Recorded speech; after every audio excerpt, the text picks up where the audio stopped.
Hello, everybody. How are you doing? Happy Friday. I hope you're all having a great time uh, here at the start of the weekend. What's going on? Well, as usual, today we are starting another day of our charity campaign to play through all 256 items inside of the itch.io bundle games for Gaza, which you can look at, but unfortunately no longer purchase as one thing at that link. However, I do highly recommend that um, if you enjoy any of the games that you see, definitely consider buying them because um, the developers really put their all into some of these games, and like I've had a lot of fun with them. So the way this works is each game, because there's 256 of them.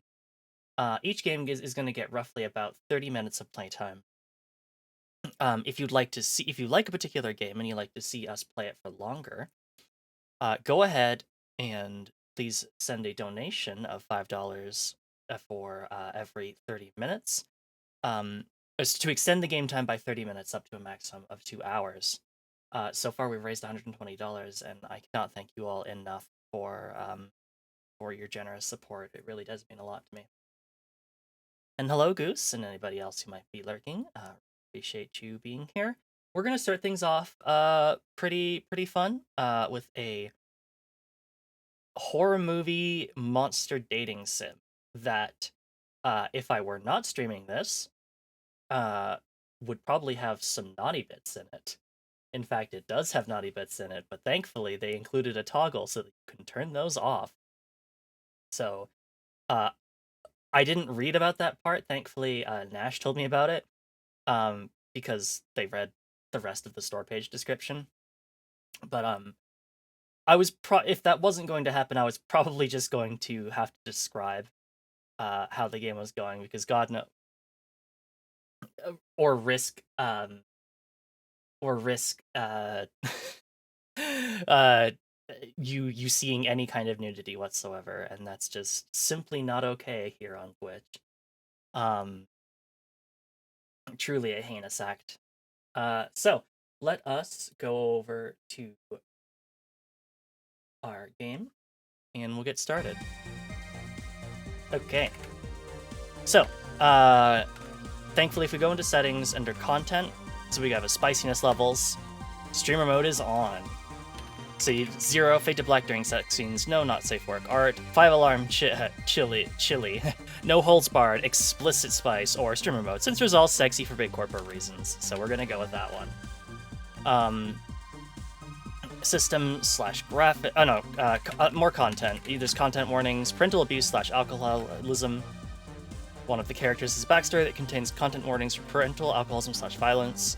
So you can disable those if you'd like. We'll leave those on, but do know that they are in the game. There's also content warnings for sudden slapping / hitting and suicidal mentions. Sorry, I'm laughing because Goose just said slasher. I hardly know her. Well, here's your chance to get to know her and then slash her. So, without any further ado, let's get started. Choose your thing for sexiest level for many games. You can change this at any time. Streamer mode, please. Turn screen flash on or off. We'll leave that on. Type in your first name. Type in your last name. Choose your gender. We're gonna be NB for this one. Streamer mode. Normally be able to pick your junk, Saints Row / Cyberpunk 2077 style, but Twitch might not lock that, so we have to skip this step. Well, I appreciate you giving me the chance to do it, but you can see you're not getting the full playthrough here on Twitch. So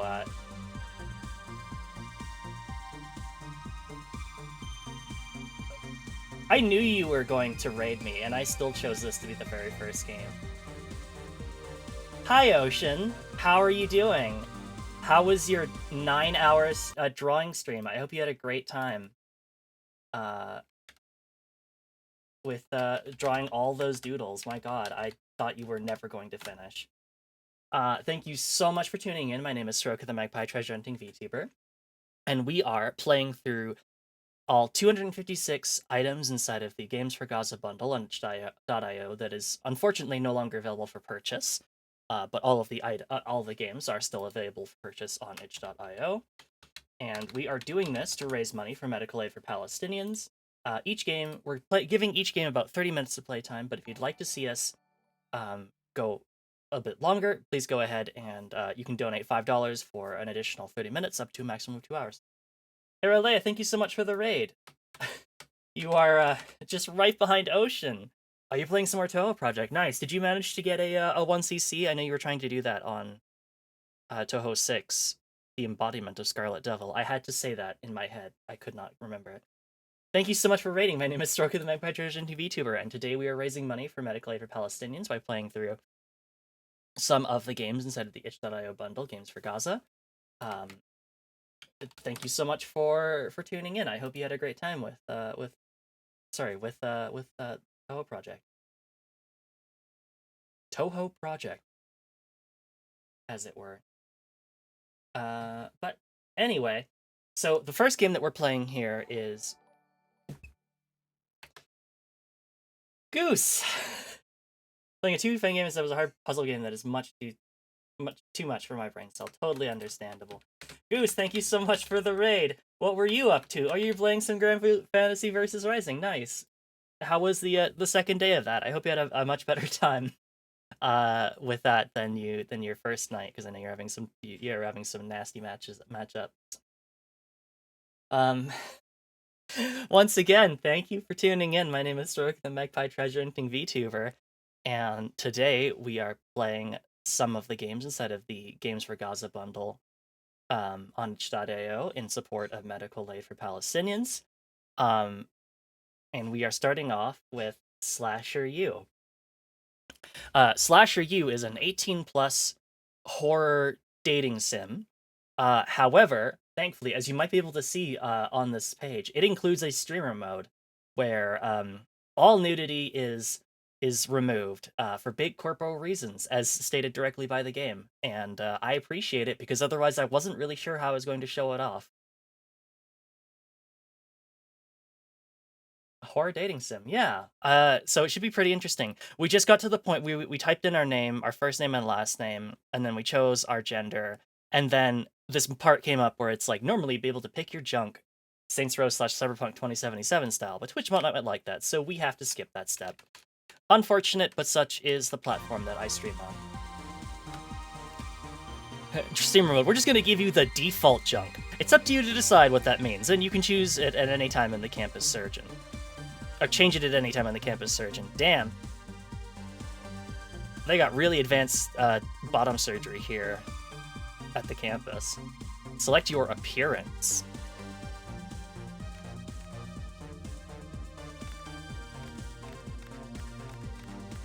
Looks like we only get one option.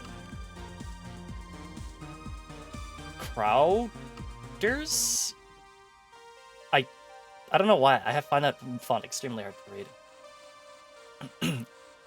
Oh.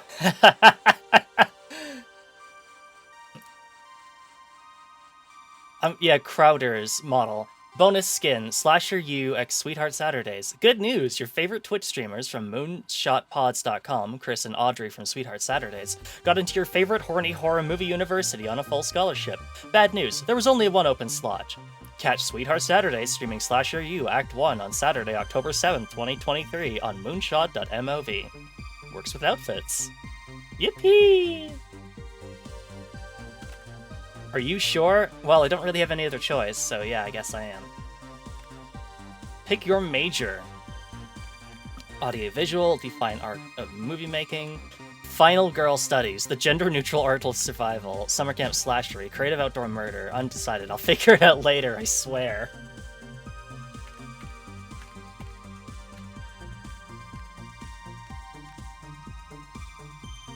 Final Girl Studies.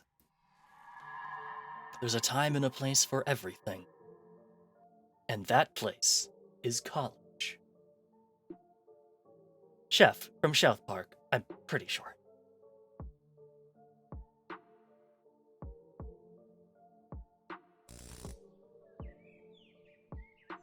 They're waking up. What does their student ID say? I don't know. Something about a Pika? Oh man, you think they're dead?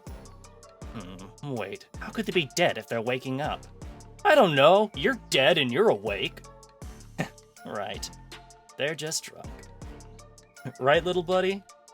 Everyone passes out on the first night of college. It's like freshman tradition. All they need is a splash of water. Or maybe another shot to get them going again. Hold still, you two. I heard we just passed a passed out freshman who needs medical attention. Stat. Let me try to figure out how to get this little camper back to life. Oh shit. Is that a defibrillator? Better do something before someone mistakes you're hungover for in need of resuscitation.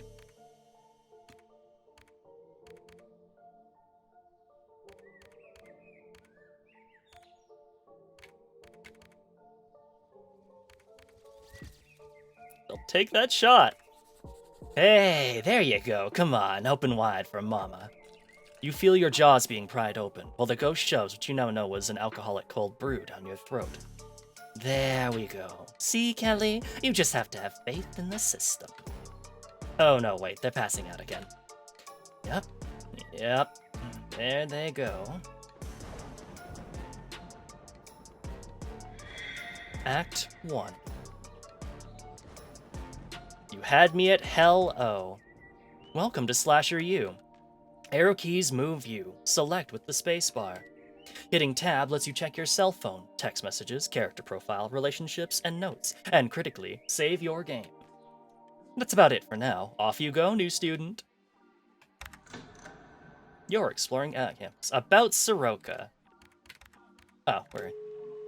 Check messages. New messages from Comcast. Welcome to your brand new 90s style cell phone. You're already set to receive text. Thank you for using Comcast. Yeah, well, let's go ahead and mark that one as red.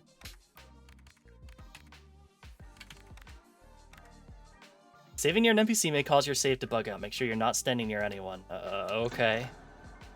What a very specific warning.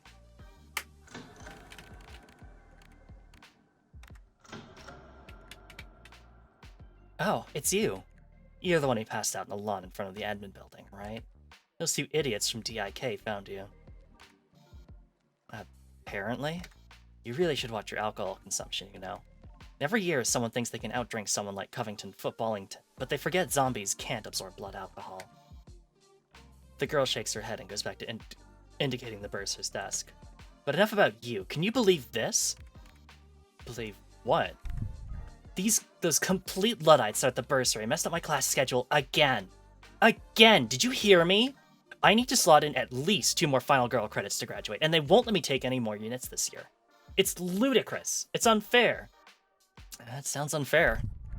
I know, right? She huffs, but she also looks a little bit happy someone's commiserated with her. What's your name again? Soroka. I'm Lila Vasquez, chairwoman of Alpha Alpha Alpha, and captain of the female lacrosse team. Well, we're not being underfunded by that ass of a dean, that is. It's nice to meet you. Listen, I've got to handle this ridiculous scheduling issue. I'll see you around, right? Maybe you could come visit AA during Rush Week. We could use some fresh blood. How decidedly not ominous. Some kind of aged cake? Like a really old molded cake. Well, howdy, new student. Welcome to your first semester at SlasherU. Let's see, I bet I have your forms here somewhere. What did you say your name was again? Soroka Pika. Soroka, huh? What, your parents mashed a keyboard or something? Not believe that you were being racist against the Polish. Yep. Pika got you right here. Wow, you didn't fill out any of your forms, huh? Oh, makes you wonder how you even got admitted here. Don't let me find out. Looks like you need to get your room assignment, class schedule. Oh, why don't you go speak with Kelly, our student life director, when you get a chance? She can set you up with all your classes that you didn't register for. Sounds good to me. Check out vending machine. Key to Soroka's dorm room, $45. A working carbon copy of the key to your dorm room. Watermelon 4 Loco. Oh boy, Watermelon 4 Loco. said someone at some point, probably around 2009. Fake tattoo, 16 bucks. Guaranteed to make a certain type of person find you way more sexually attractive. Last 2 minutes. Lemon yellow, 25 bucks. A cell phone case in lemon yellow.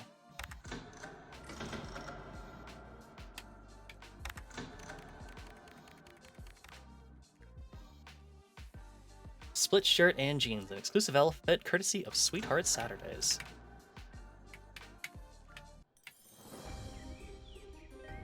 What the hell are you doing in my office, Pika? Well, enough of that. Good morning, camper. I mean, freshman. Sorry, old habits are hard to break. My name is Kelly, and I'm the director of student life here at SlasherU University. That means I handle everything to do with your classes, majors, and any potential roommate problems.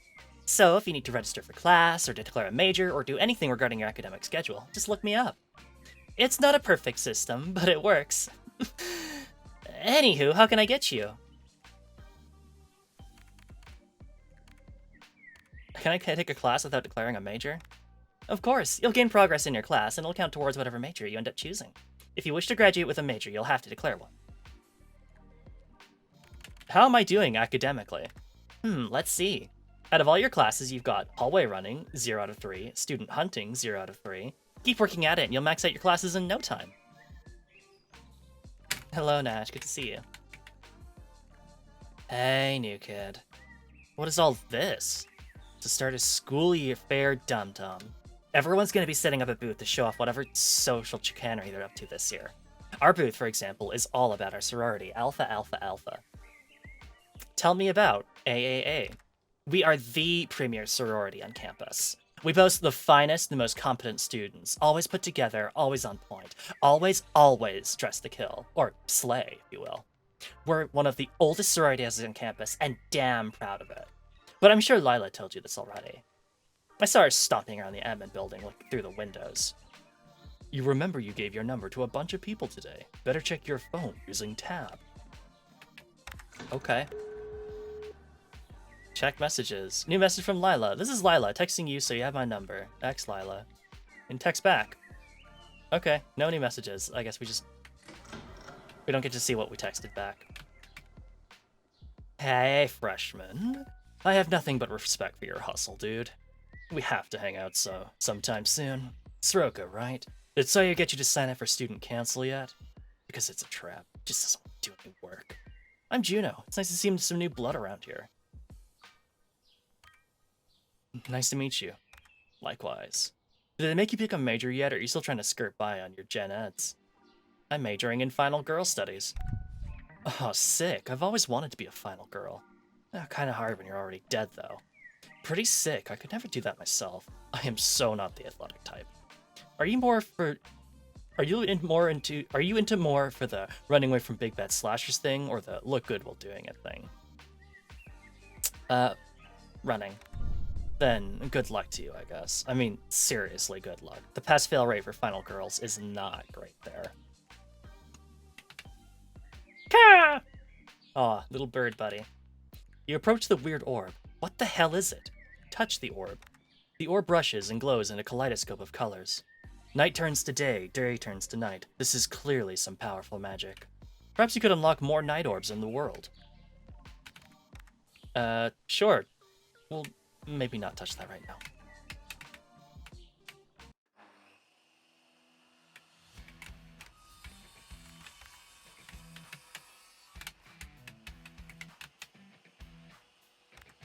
Oh, paying $2. Great. I meant to talk to this person, though. Oh, hello, MXP. What can I do for you? I need new pronouns, stat. Trans me up, Scotty.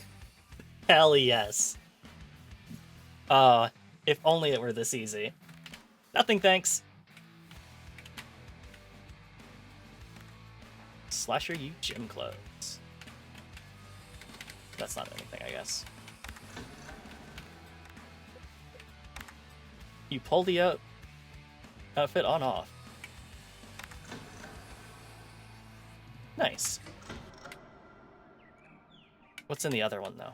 Oh, it's the same thing, I guess.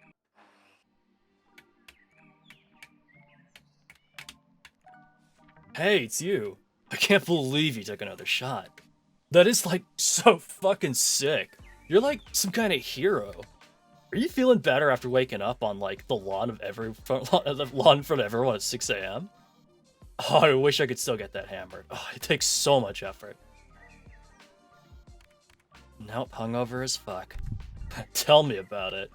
You should, like, stop by DIK, though. We have so many liquid IV packs and sports drinks. We can, like, totally hydrate together. But anyway, look at all this shit. Isn't the first day back at school so fucking exciting? Hell yeah, it is. You know it. It's my sophomore year, and I'm just like so fucking pumped for this semester. But oh man, where are my manners? I'm Executioner Jones McDuff, but you can call me Hex. Everyone does. Well, I'm trying to get them to. They've been calling me Sexecution ever since I got here. Sexecutioner, huh? Yeah, my dumb friends call me that. Don't ask why. I don't go around sexecuting stuff. Whatever that means. You know, unless you're into that. Anyway, you're a freshman, right? Did your parents give you an unforgivable first name, too? It's Soroka. See, that's a nice name. Not like Hexecutioner. Talk about having aspirations about what your kid's gonna turn out like. Am I right? Well, if you ever want to hang out with anyone or whatever, you know, you can stop by the DIK house anytime. That's not a euphemism, by the way. That's my frat. So, like, I know this is everybody's first question, but what's your major? I'm majoring in Final Girl Studies. No fucking way, dude! We're gonna be spending, like, a lot of time together. I ended up signing up for, like, so many mass murder classes when I didn't know what to do with my freshman year. They pair us up with final students all the time. Maybe, like, you know, you could be my final. In class, I mean. During one of those exercises. Maybe, if you manage to catch up to me first. I'll try. I mean, that's why I'm not taking mass murder as a major. And that and, you know, other reasons. I'm a pretty decent runner, though. Maybe we could practice on the track sometime? Or in the hallway? Listen, me and some of the guys from my frat, Delta Iota Kappa, we're gonna play some Ultimate Frisbee later, here on the quad, kind of like, ironically. You should come, you know, if you'd be into that. Sure, sounds like fun. Sweet, I'll see you later, then. No pressure, though. I know I get super fucking distracted in this place half the time. What's your name, anyway? You never did say.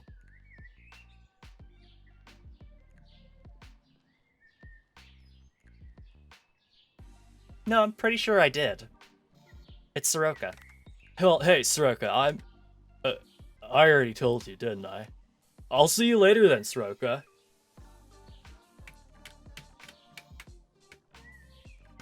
Hey, if you're looking to rush Deke, you might be out of luck. I'm not even supposed to be manning this booth. Headless Horse Mike was supposed to, but he can't really be relied on for anything. Anything. But anyway, I'm Sawyer, and it's nice to meet you. I'm Soroka. Well, nice to meet you, Soroka. What brings you to SlasherU? My parents told me I had to go to college. Oh. Well, sorry you ended up here, I guess.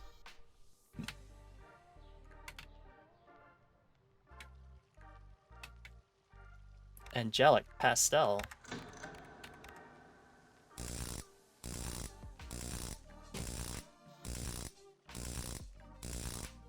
Why? Hey, freshman, you like parties, right? I guess. The pledge breathes a sign of relief. Well, fucking come to our party then. At DIK. We're the first house on the left of the row. Tonight, you know, 9 p.m. till whatever. You don't seem too enthusiastic about this party. The pledge sighs again. I have to hand out 200 of these flyers or the social chair's not going to let me into the frat. So, like, take one. For the love of Satan. Please. And remember, the party's at nighttime, okay? Obtained Deke start of semester party ×1. A wrinkled flyer for the Delta Iota Kappa year start annual frat party. Night time at night.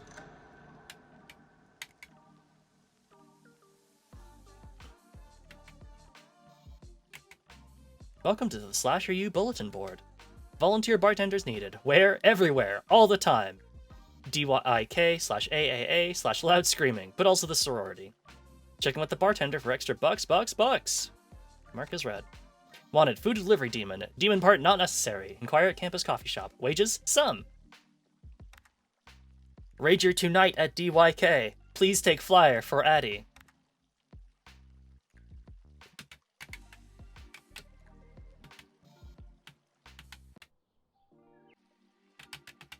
These Texas Chainsaw Memorial Nook.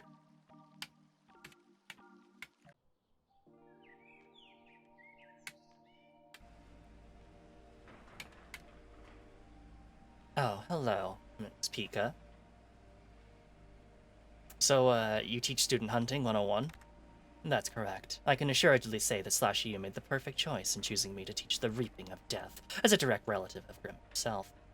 You might have heard of some of my mentors. Thanatos, for one, though I find my scythe has a little less discretion. But yes, Pika, student hunting is the introductory class for slashing, where you learn the fine art of chasing down murder victims in a cheerfully horrific wood setting. Remember, this isn't technically a student murderer class, so please keep your classmates alive, for now, until the 200 level when you're a bit more experienced. I really dislike reading without a schedule.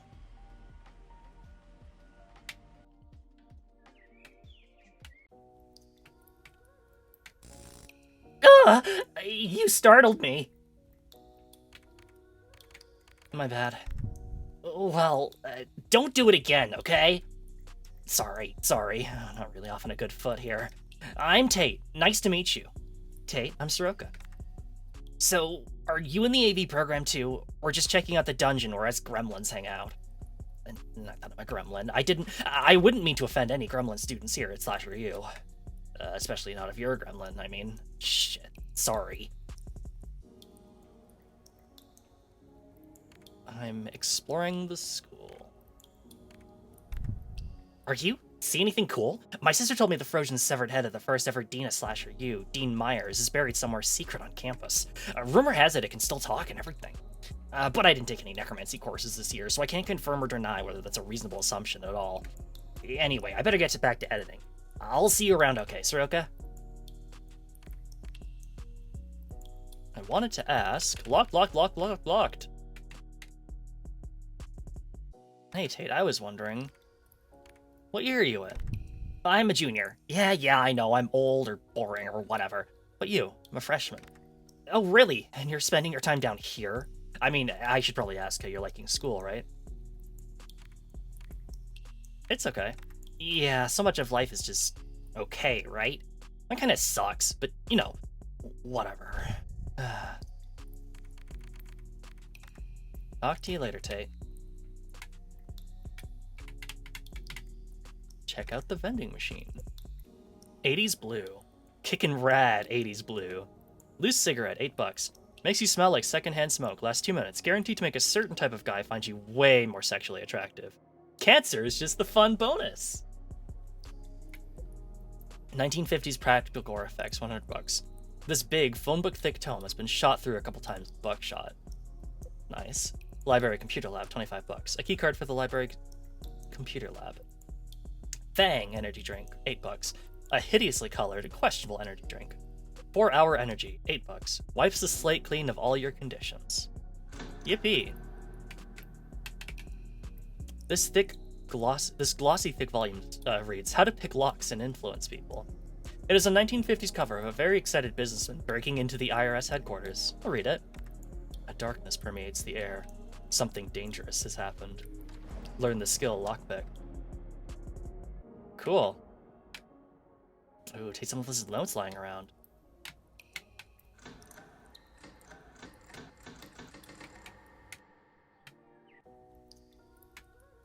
Look, invent. Obtain $2. Yippee. I vented. Obtain $3. Yippee. Oh, come on, Professor Xerxes. You gotta give me another shot.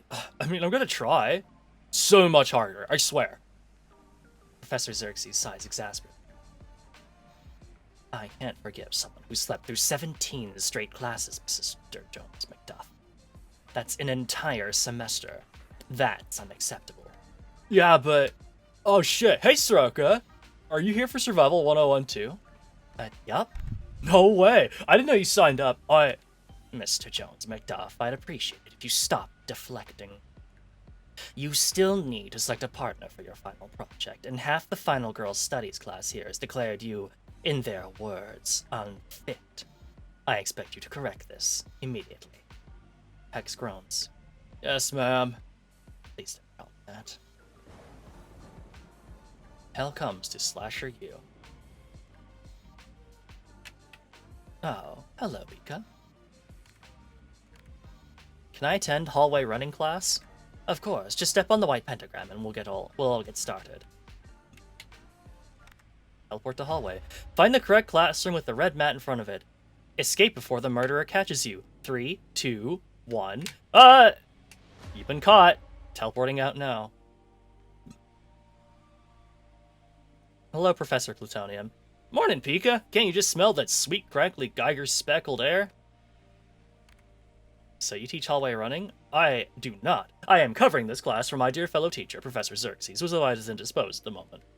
Find yourself in advanced neuroscience, ghost antagonizing, reanimating, nuclear physics, or applied scientific necromancy. Please don't hesitate to reintroduce yourself. Working here since the 1950s has made every single student here an ambient blur.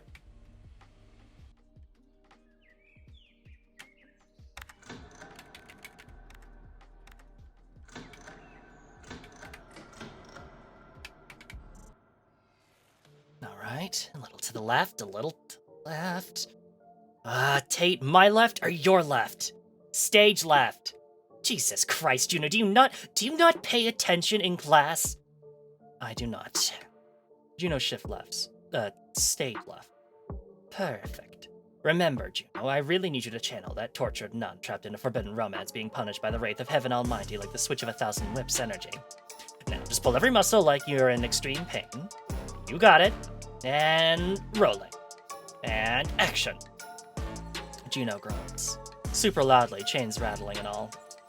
Tate sighs, exasperately. Juno, for all the love that's unholy, can you groan like more, I'm burning in the fiery pits of hell, and less like, ooh, yes, daddy? Tate, can we change the script to say, ooh, yes, daddy? Absolutely not. Come on, people, from the top. 3, 2, 1, action. Suddenly, the lights all go out, and a mysterious hooded figure swoops down from the catwalks and attempts to grab Juno. Hey! Get your fucking hands off me! Yeah, get your damn hands off her! The lights snap back on as Juno flails around a lot. What the shit, Tate? What? Me? How was that my fault? I don't know, this is your set, right? So I get to blame you.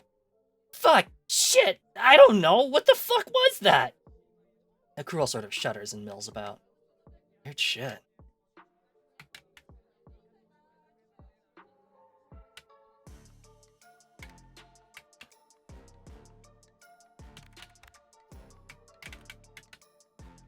Some people do not understand the concept of a closed set. Are you okay? Yeah, it's always weird when people put their hands in me without prior consent, you know? But I'll figure out who it was and kick their ass. Shit, Soroka, did you see that? What the fuck was that? What do you think it was? Some fucking asshole wanted to ruin my shot, that's why. Did you know how hard it is to get everyone to do what they're told on this stupid fucking set? And now there's some dickweasel cruising around assaulting my actors. No! I will not stand for it! He continues to grumble to himself.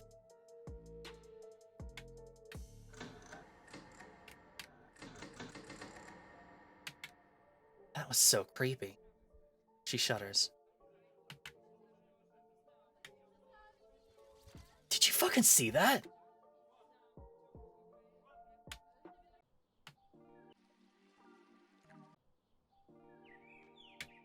To Town Forest.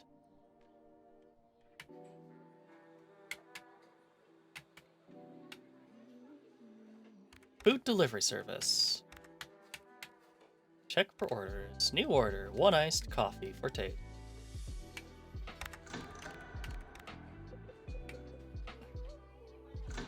Oh. Where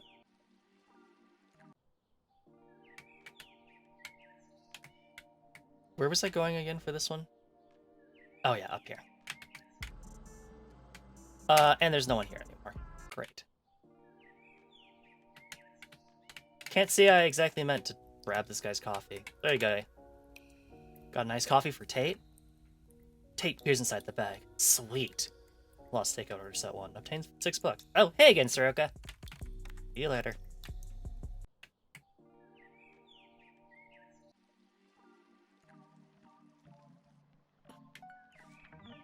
Hey, Soroka. Catch. Use a spacebar to catch and throw. Come on, throw it back. Come on, throw it back. Oh man, come on! It wasn't fair when you used whatever weird ghost magic on the frisbee, and it's not fair now that Soroka is somehow on your team. Ghost magic? You've gotta be kidding me, Sexecutioner. You're just like supremely bad at Ultimate Frisbee. And besides, Soroka wants to be on my team, right, Soroka? We can totally kick basic bitch Jones McDuff's ass here.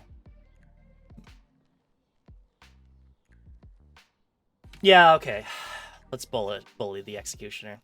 Hell yeah, I'll be on your team, Juno. You're damn right. Come on, throw it back. Come on, throw it back. Come on, throw it back. That's it! I need a break. That's cool, right? A break? Hexla Kicks is going to explode from hyperventilating too hard. If I wasn't wearing a helmet, you'd swear he's bright red and steaming from exhaustion. Let's take a break.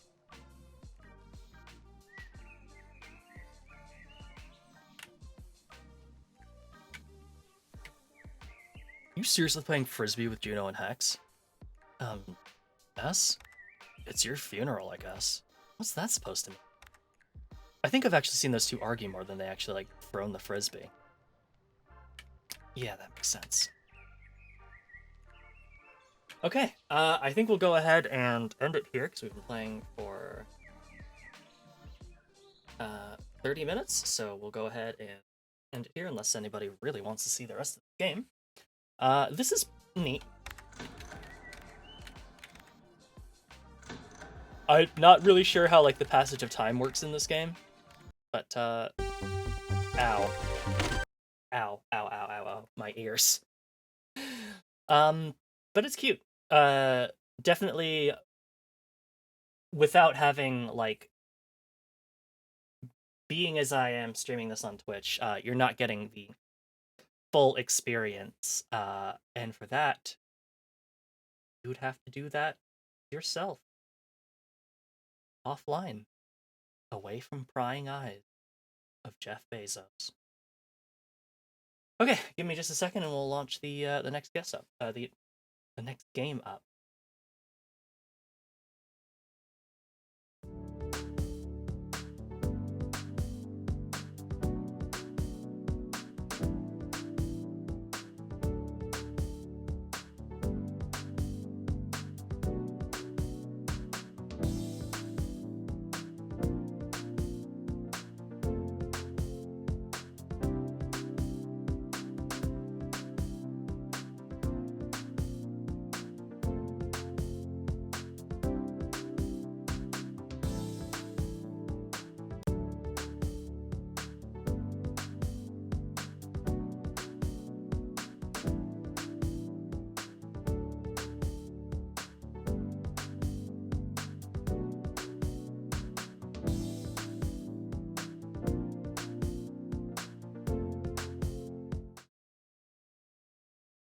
Alright, here comes our next game, called ReviewGuesser.com, where we're apparently taking reviews from real hotels and trying to guess to see if we can guess who made them.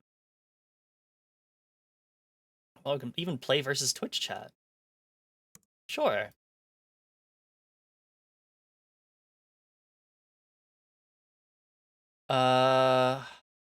Give me a second to load this up, and we can do that. I just don't want to be posting my Twitch auth in plain text. Oh, hold up. Ooh, okay, 1 second. I think I have to limit the frame rate of this one, because my computer's dying. That's unusual.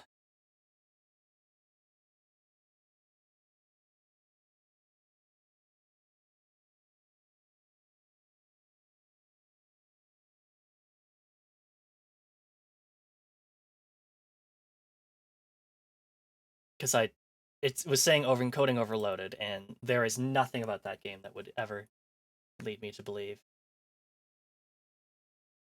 that should be an issue. But let's go ahead and set this to a maximum of 60 frames per second, forced on a video control panel, and that should hopefully let us do that. So give me another second to get my thing ready for Twitch chat, and then we will we'll solve ourselves a little versus game. So 1 second.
Okie dokie. Hopefully this worked. I have no idea. I've done what you asked. Entering your Twitch username and oath token, which I have done. Stream with webcam. All right. REVIEWGUESSR. Here we go. United States, reviewing a place in Morro Bay. Pros: breakfast was fair but short on supply.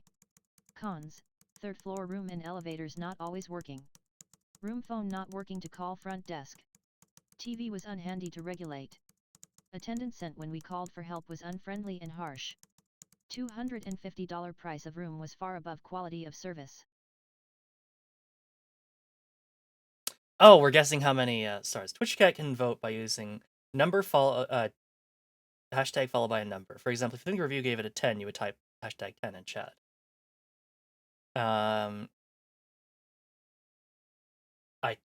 Someone want to give that a try? I'm gonna say a 6. You thought it was 6. Twitch chat didn't vote. The actual score was 4. Oh, we both scored about 2 away too. Nice.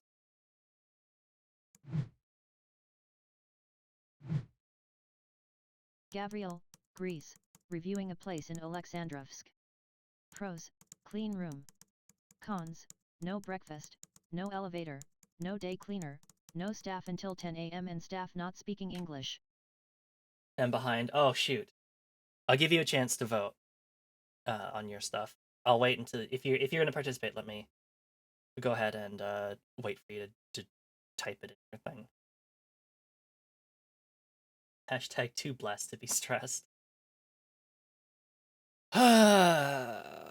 I'm thinking a 6. You think a 6? I'm gonna say a 4. You thought it was 4. Twitch chat thought it was 6. The actual score was 2.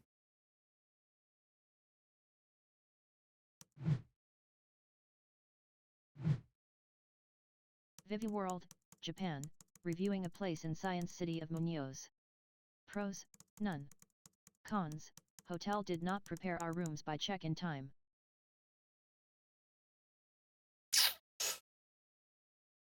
No listed pros.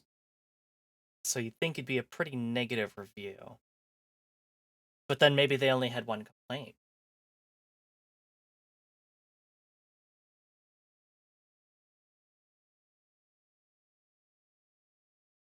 Peeps thinks it's an 8. I could definitely see this being high. Ocean thinks it's a 1.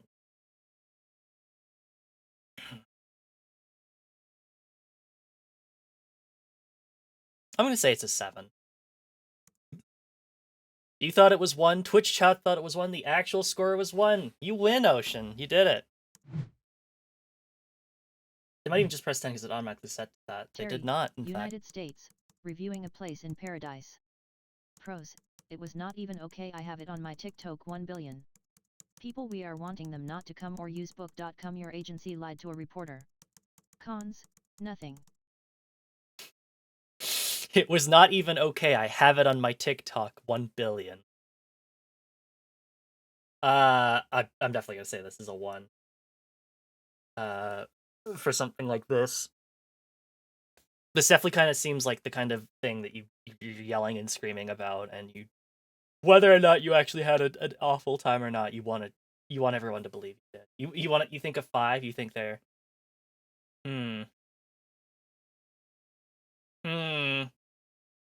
Ocean thinks 3. I'm gonna go 1. You thought it was 1. Twitch chat thought it was 3.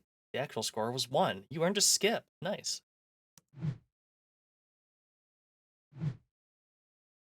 Jonathan, United States, reviewing a place in Langer. Pros, it was dry and didn't flood. Cons, the bedding was visibly stained and foul-smelling, including some of the pillowcases.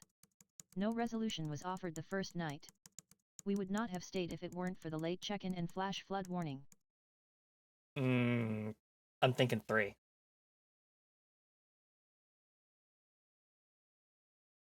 I'm definitely thinking a 3 for this one. 3 or a 2.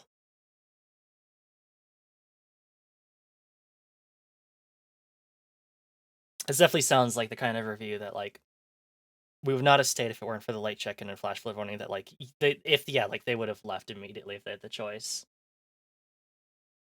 IMO.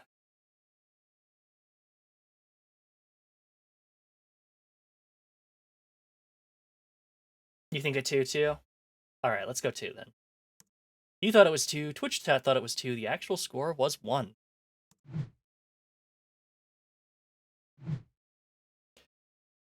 Your score was 2,750, Twitch chat score was 220. You win! Alright, but this time I'll make sure that everybody gets a chance to vote. Literally they're there just because of the flood, yeah. Lucca, Italy, reviewing a place in Guajaru. Pros, perfect location if you know what Cabo de la Vila mean and look like. Great stuff and service. Cons, none. This definitely sounds like this definitely sounds like a very high review.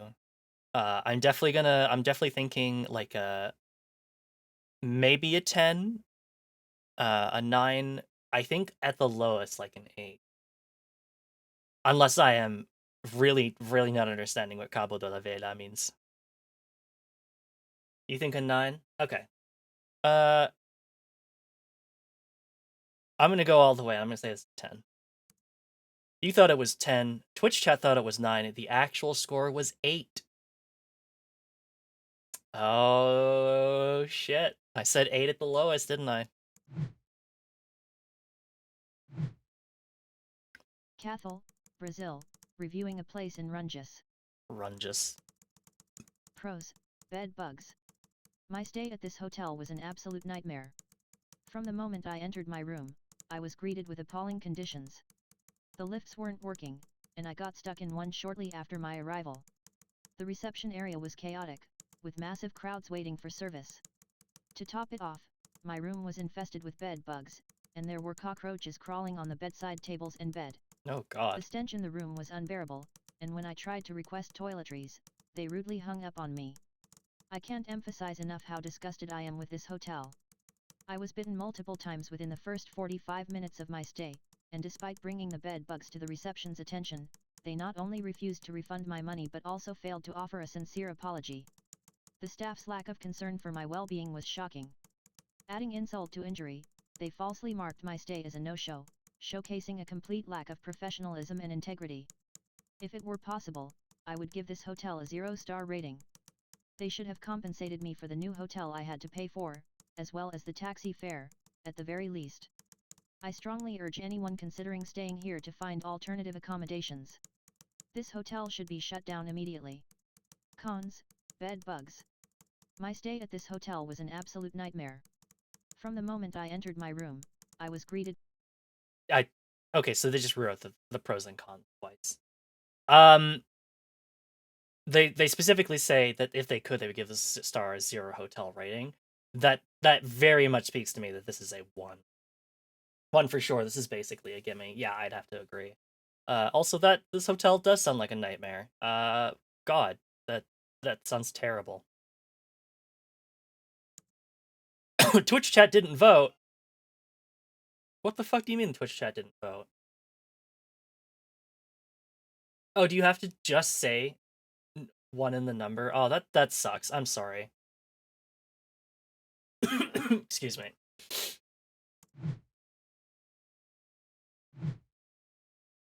Michelle, Belgium, reviewing a place in Sahijan. Pros, nothing. Cons, dilapidated, dark mold in the tiny shower. A rip-off for this price. Why booking endorses such places?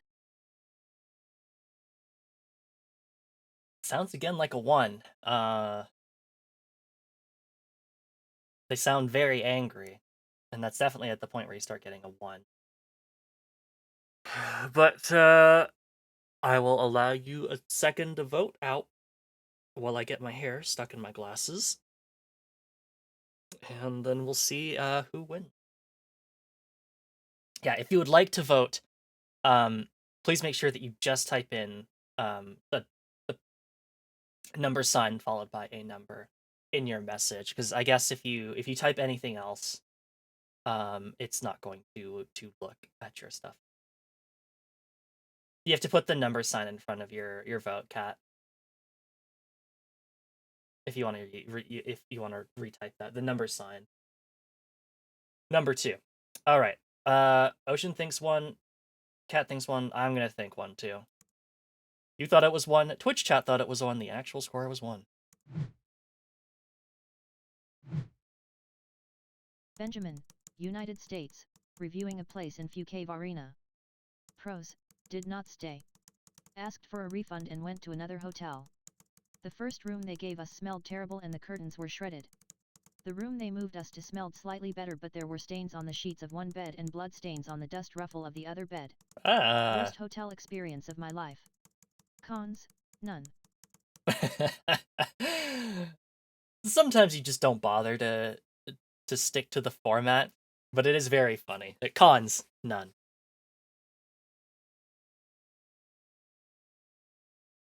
Area 2, these hotels bad? Yeah, I think they are. Are all the are all the hotels? No, some of them are. No, some of them get really good reviews.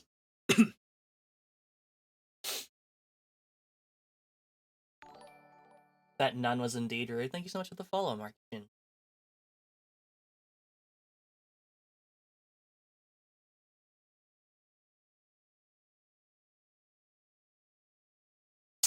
Well, I see my internet is not behaving today. Yippee! Wahoo! Love to see that.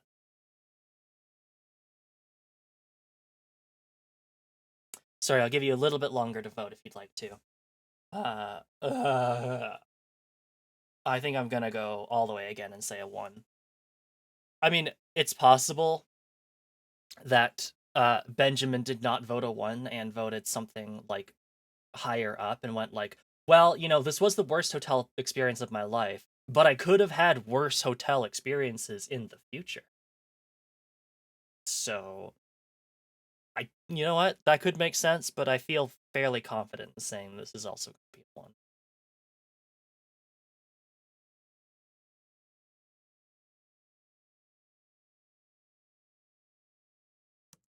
You thought it was a 1. Twitch chat thought it was a 2. The actual score was 1. Kerry, United States, reviewing a place in Ciudad Cerdán. Pros, none. Cons, we booked because they offered free private parking, but there was no parking spot available when we arrived. Ooh. A whole suite of 1 scores. Yeah, we got some real awful hotels this time around. The this seems like a kind of like just a like a disappointment rather than like a literally the room was falling apart and being in there at all sucked but the life energy from my body. This one I could definitely see being like maybe like a 5, a 4 maybe. Like the kind like this feels like the kind of review that you write where you're like, we chose this one out of all the different hotels because it said it had free parking. It didn't give us free parking, but like otherwise, like we had a couple choices of hotels and we just like it wasn't particularly bad. This hotel room stole my husband's soul. 2 out of 5 stars. Yeah, I think a 4 is good. You thought it was a 4. Twitch chat thought it was a 4. The actual score was 5.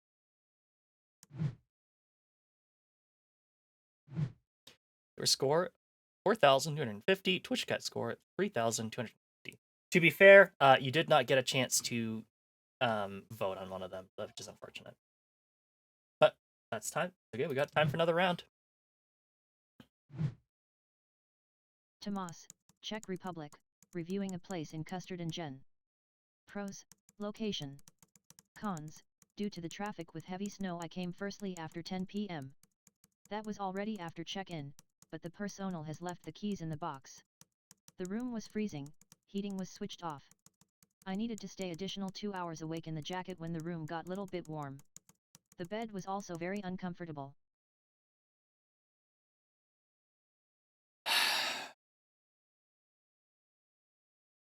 This sounds like a couple of bad things and like some couple minor like some inconveniences, but nothing.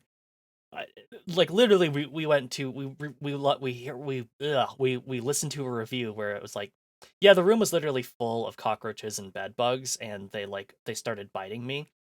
So if like when we know that is like a 1, this is probably again something like a 4 or a 5, where it's like it's like there was some real conveniences, uh just inconveniences, but not like not like the room sucked out my husband's soul. You think a 5? I'm gonna think of yeah, I'm gonna go a little high. I'm gonna be a little optimistic. Let's go 6. You thought it was a 6. Twitch chat thought it was 5. The actual score was 3. You're living in the Shining Hotel. Oh my goodness. Michelle, Spain, reviewing a place in San Lorenzo de El Escorial. Pros, very bad experience. Cons, no parking available. No air conditioning when 40 degrees outside. Ooh. I'm assuming that's 40 degrees Celsius outside, which is really warm. And that's definitely the point where I would be like, yeah, I need air conditioning to live. I'm definitely gonna say this is a 1, a 2, a 3 at most. But like a 3 seems like too high. A 1 or a 2. IMO. But if you are here, if you'd like to vote for yourself, you can vote by using the number sign followed by a number. For example, if you think the review gave it a 10, you would type number sign 10 in chat. Probably 1. Yeah. Let's go ahead and vote a 1. You thought it was 1. Twitch chat thought it was 1. The actual score was 1. Simon, United Kingdom, reviewing a place in Karugate. Pros, check-in and check-out. Cons, shame no breakfast facility. Pros, check in and check out. Just like the process of that. What?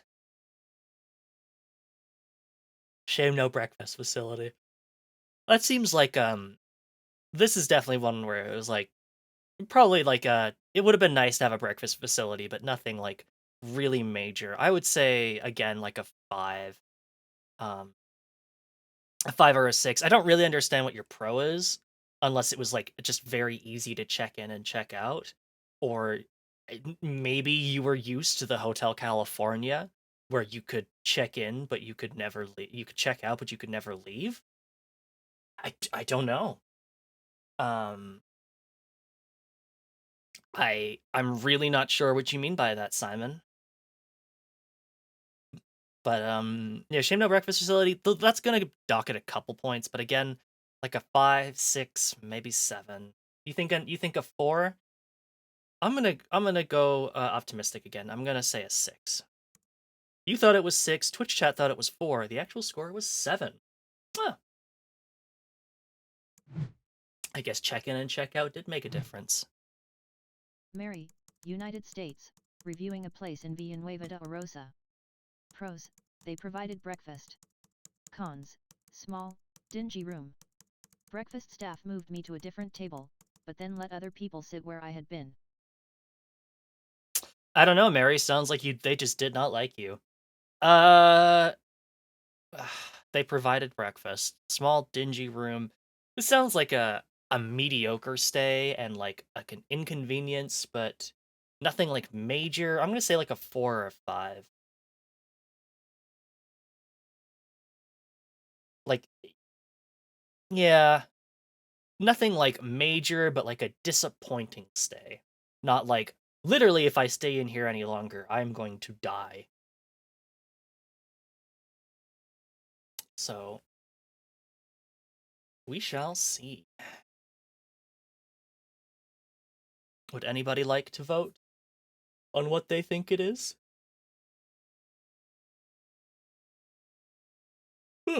Ugh.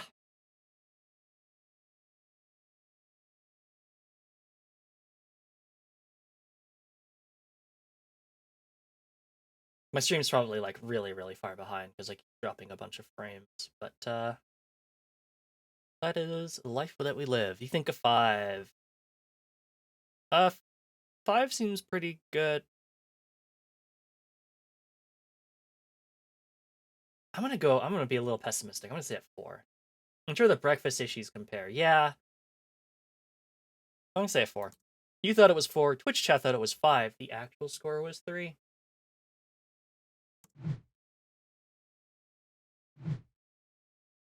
Marcia, United States, reviewing a place in Harrisonville. Pros, I don't know because we booked that hotel because it said it is pet friendly. Got there and we were refused a room. Booking.com is falsely advertising or Comfort Inn isn't fixing what they advertise. Either way I am out and 128.00. Cons, the front desk man was extremely rude and when I told him he said it's been a bad day. I told him we all have them.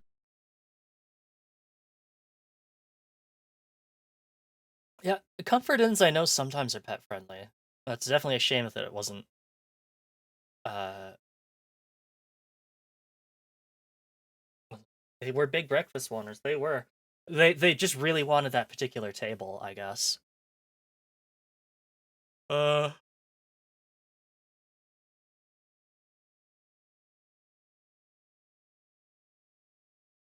I'm gonna say. Would I go so far as to say that this is a 1? A 1, yeah, a 2. I mean, it seems like they basically didn't get the money, which is very frustrating. Like they didn't get the room at all, and they didn't get their money back. So that's very frustrating. Um, I could even say, yeah, I could say this is a 1 too. You thought it was 1. Twitch chat thought it was 1. The actual score was 1. Dree, Ireland, reviewing a place in Otavalo. Pros, good location, nice spacious rooms, sometimes with hot water. Cons, I left a few things for laundry including a small backpack. I left some cash and jewelry by accident. On return nothing was in my backpack. I asked them to return them to me but no luck. Oh no, that's why you never let the backpack leave your sight. Around 6 out of 5. I guess maybe we're tied. So it needs another round. I don't know. Uh, this seems like a pretty major thing. And I know I am perhaps biased, but this does seem like a major thing. Some cash and jewelry by accident. Uh, I'm gonna say a 3 or 2. Maybe a 4. I'm gonna say like on the lower end, just because like that's a pretty major thing. But then like they do point out good location, nice spacious rooms, sometimes with hot water, which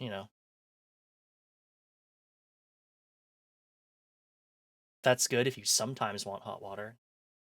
A 4. I'm gonna say a 3.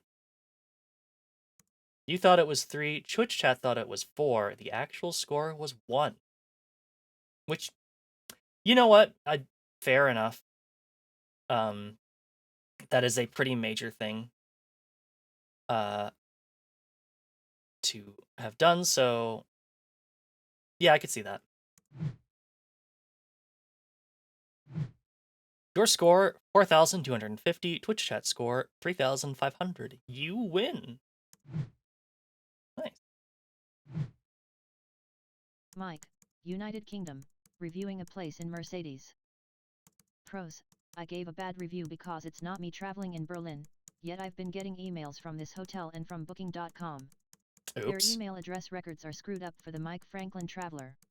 And Booking.com isn't making it easy to contact them, and they have rejected the emails I sent via reply to sender. Fix IT. Remove my Gmail address from his records. Hopefully by calling them out here in the review they will fix it, apologize to me, and make it easier for us to reply back to their emails and correct them. Cons, I gave a bad review because it's not me traveling in Berlin.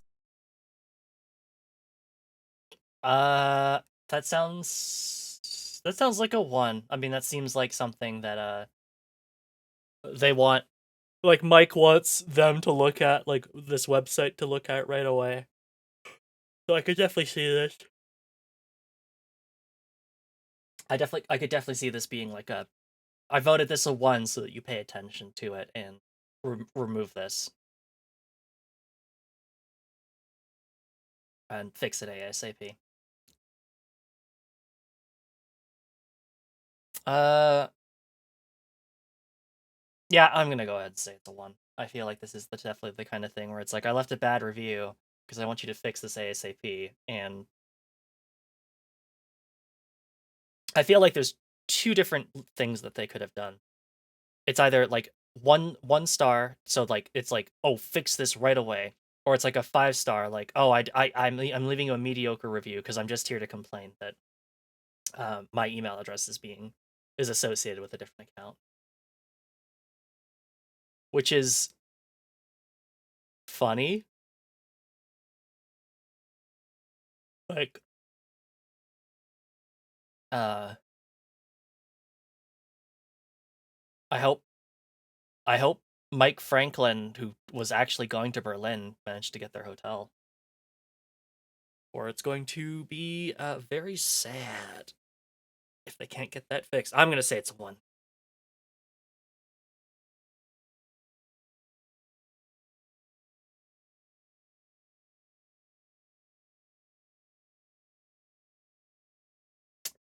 Probably. Did you want to vote on it? Yeah, okay. There we go. You thought it was 1. Twitch chat thought it was 1. The actual score was 1. Nicely done, Ocean. Sabo, Austria, reviewing a place in Brno. Pros, it's a joke. Thank you.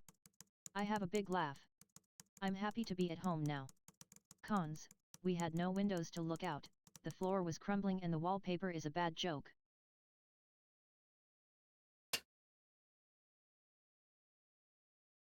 Also with hotel experience. Yeah. It's a joke. Uh, and the wallpaper is a bad joke. Hotel experience, do not use third-party stuff unless you know there will be no issues. Yeah, definitely. All those like booking sites and stuff. Uh, be careful with them. Screw you if anything happened on. Yep, because they don't want to be liable for it. I'm gonna say this is a 1 for sure.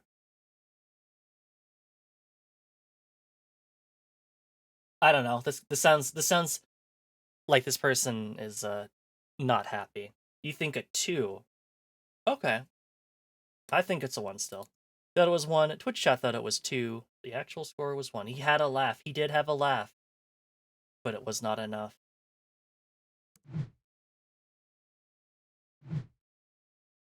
Michelle, United States, reviewing a place in Mequon. Pros, nothing. Cons, manager is a scammer. Overcharged US. False advertisement. Uh, sounds again like a 1 to me. The laugh was not enough to save them. Nope. The 1, yeah, okay. This 1 felt pretty easy. This definitely feels like a 1. You thought it was 1. Twitch chat thought it was 1. The actual score was all caps is very revealing. Yeah, this definitely seems like the kind of Vanessa, review you're United very, States, very unhappy reviewing about. a place in Raymondville. Pros, the only thing good was the staff's friendliness. Cons, the parking was horrible and our room didn't have hot water and the water kept going off when showering. Oh, no, that's awful. Uh, I'm gonna say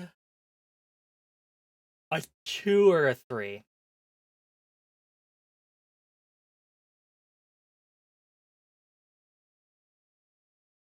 I kind of wish this was just actually is Review Guesser just like online? Could you just go to reviewguesser.com?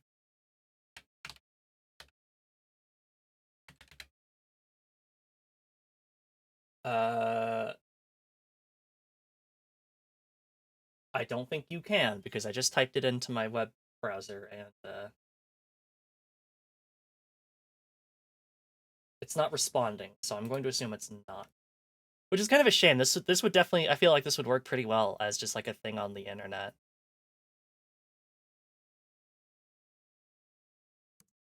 You thought it was 2. Twitch I thought it was 2, but the actual score was 1. Stephen, United States, reviewing a place in Winona. Pros, it was in Winona. Cons, I originally booked a Friday night stay. Plans changed and I wanted to add a night at the front end. Went through bookings.com for modify reservation. The property did not get back to me and my daughter talked to the front desk to check in a day early. They said they had no record of her Friday night reservation and she would need to pay for a 2-night stay. Talking to the manager on Friday, he stated, since it was done through a third-party booking, he could not help. They were completely unhelpful in trying to resolve the fact that they charged me for 2 rooms on Friday. I will never stay there again. Yep, just like you were saying earlier, Ocean. You really got to be careful with these third-party ones, because, yep, since it was done through a third-party booking, he could not help. It was in the city we were looking for. Yeah, you really didn't have to write any pros, but you did, and that was pretty funny. Never say there again. I'm gonna go for a 1 too. Thought it was 1. Twitch chat thought it was 1. The actual score was 1. I'm really sad we haven't seen any of the ones where it's like people write these like awful, terrible reviews and then they go 10 out of 10. Um, I wish we saw one of those, but oh, we gotta go to a tiebreaker round. Stig, Finland, Stig. reviewing a place in Manqua. Pros, location was excellent, good breakfast with lot of options. Cons, ants in the bathroom, small room. Ants in the bathroom. Blah blah blah. But that doesn't seem like terrible. I'm gonna say like a 5 or a 4, I think.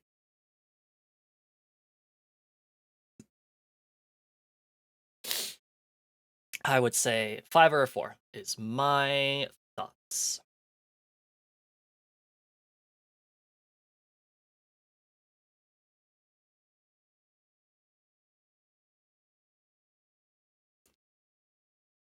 Like a nice location, good breakfast, but some things that bring it down. So I don't think it would be like a 6. Because ants in the bathroom is not great. Small room is not great, but like not the worst. Um, but Yeah, I'm going to say 4, 5, or a 6. I guess it really did, like, I wonder how many ants. I'm hoping it was only, like, a couple of them and not like, "Oh, it turns out there are just ants in the walls." Oh, that would be awful.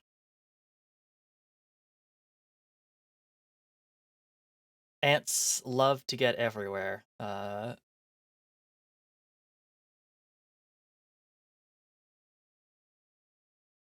Excuse me.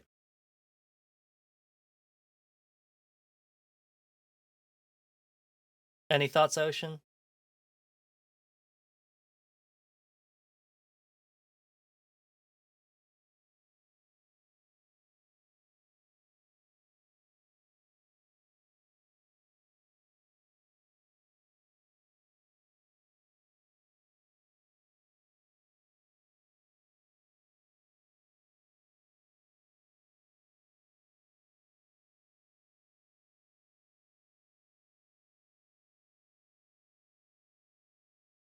Well, let's go ahead and vote. I'm gonna vote. Oop, I'm back. No worries, Ocean. Since this was a tiebreaker, I did want to give you a chance to answer this one yourself. Otherwise, it would not. The victory would be hollow if I voted and didn't, and thus you don't get any points, and I might get some.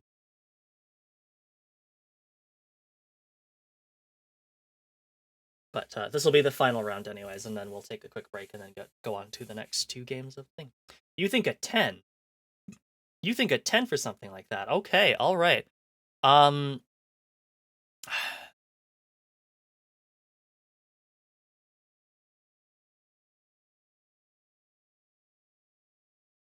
I'll say 6. You thought it was 6? Twitch chat thought it was 10. The actual score was 8.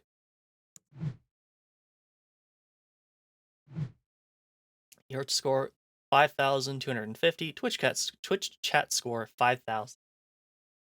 Ooh.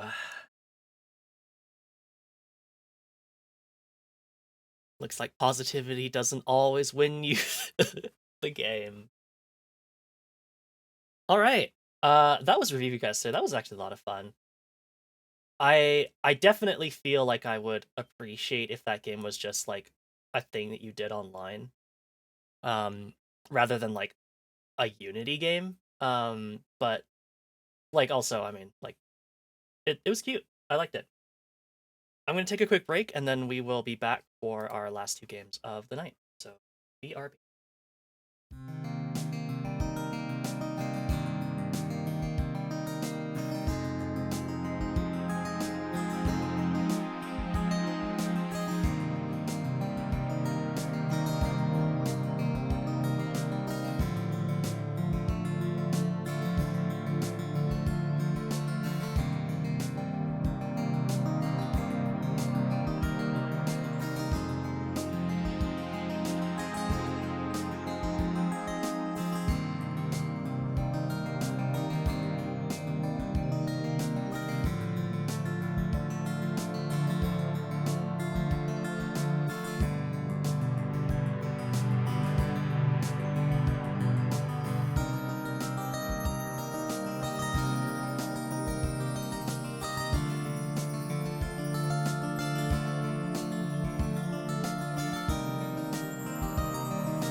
Alrighty, welcome back, everybody.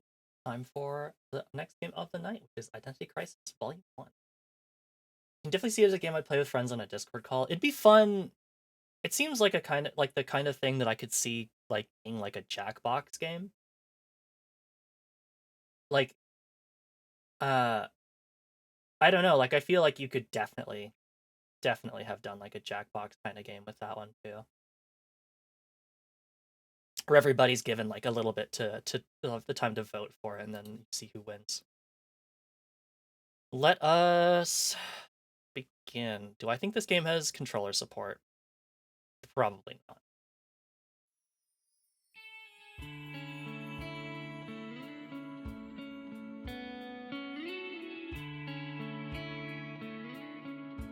This journal is the property of Shadida, Shay, Khalid.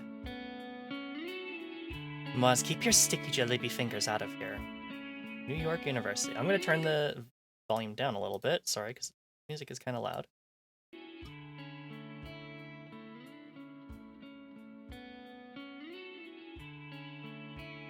Hi there. Chapter 1. Context.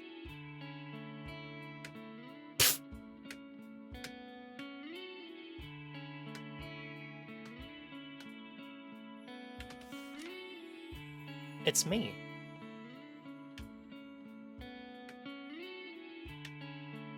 Welcome to my journal.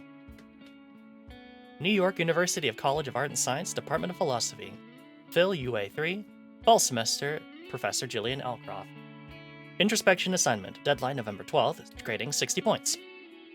As an introduction to Phil UA3, your initial assignment will be to focus on some of the ideas regarding philosophy of the mind.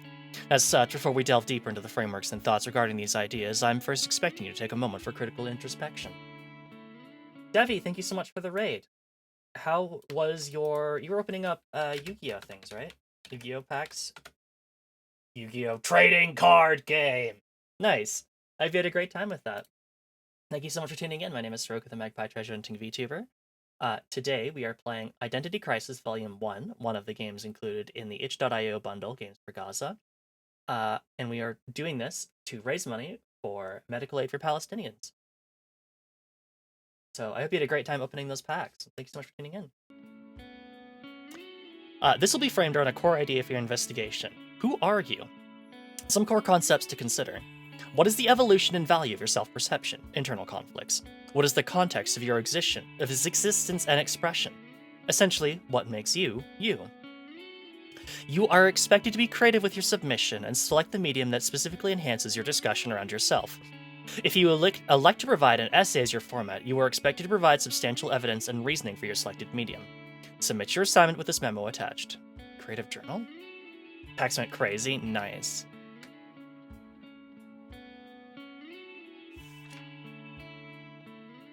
Dear Journal. That sounds so weird. Dear Professor. Okay, this is like the beginning of an email. Fresh start.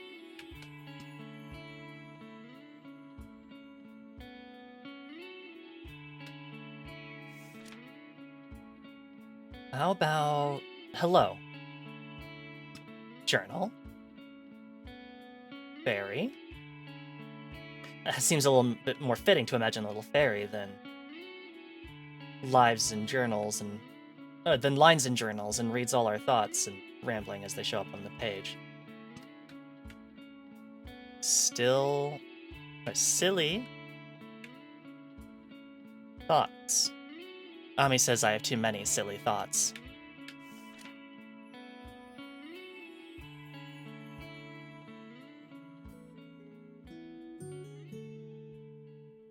Disclaimer, this is not an assignment of answers. To the question of, who are you, I have no final answer for you. Only a thought-filled journal of personal exploration. I don't really know where to start.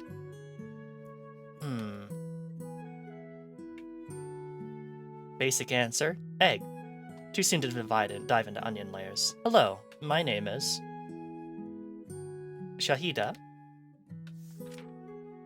But you probably know me as Shay.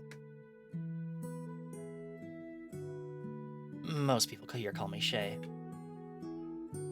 I've always been Shay in school. This work belongs to Shay Khalid. Shay Shield. Growing up as a brown Muslim in New York after 9/11, Shay was safer. Oh. For some reason, it's also just easier for people to pronounce. Shay Shahida. Shahida. Sorry. The number of times teachers have mispronounced Shahida. The look of relief becomes so evident on their faces when I say that they can call me Shay. First day roll call was always pretty funny. Hi, Mrs. Khalid? Cassiopeia? Present? Lovely. Shahida, Shay. Somewhere along the way, I'm not exactly sure when, Shay and Shahida became two different versions of myself.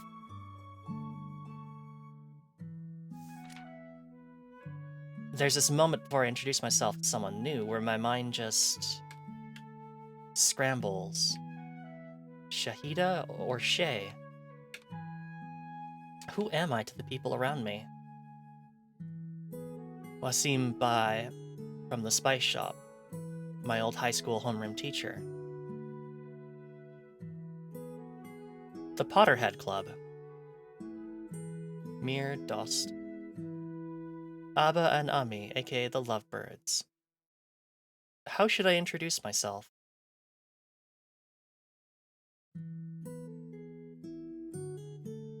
Well, I have to imagine,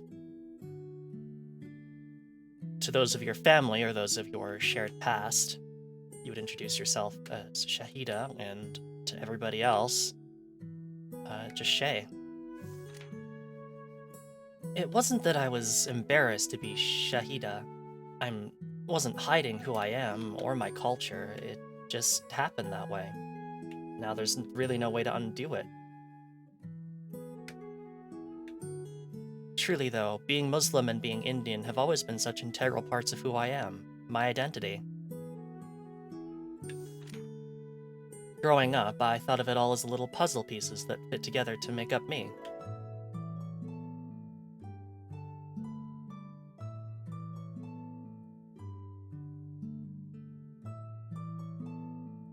To be decided? America. Potterhead. Shahida, and future discoveries. But over time, some of the pieces warp.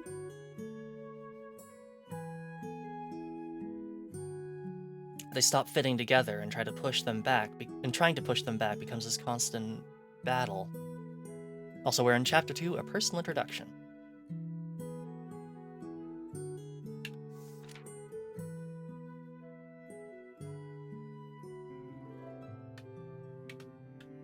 I was born in the US. My parents moved here from India after they got married. My younger brother Muaz and I have always considered ourselves American.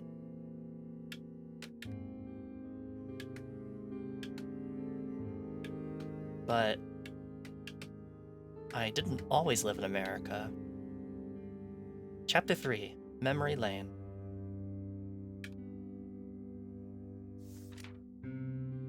I barely remember 9/11. I was too young.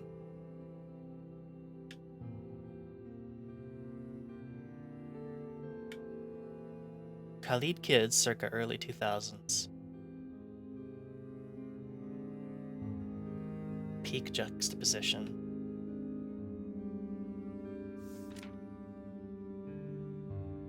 But my parents remember.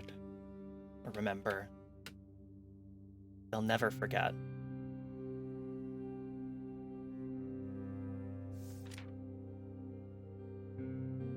Muslim sympathy for jihadis. Bastards. Muslim killers. Why they hate us, Muslim rage. Yeah, I definitely remember how much of this lasted, honestly, years after 9/11. And how a bunch of people pulled a man from his car and killed him because he was wearing a turban. Of course, they had no idea, but that man was actually Sikh, not not Muslim. But they didn't care. Haba always says that it was a dangerous time to be a brown person in New York, especially if you were Muslim. Ami refused to remove her hijab, fiercely and outwardly, proudly Muslim. My brave Ami. I refuse to hide who I am out of fear. Oh, that's not a platform. But people got angry. Some of them even tried removing it for her.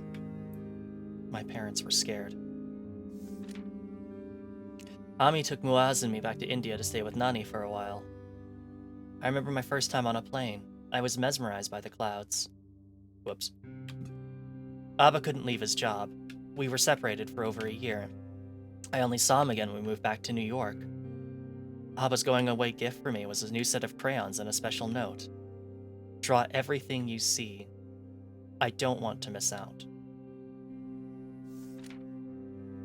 As I grew older, I missed the jump. I understood it more. Angsty teen me dealing with these thoughts, lol. That we had to leave, that home wasn't safe for a while. In retellings and musings, India was seen as the haven away from it all, this safe escape from New York.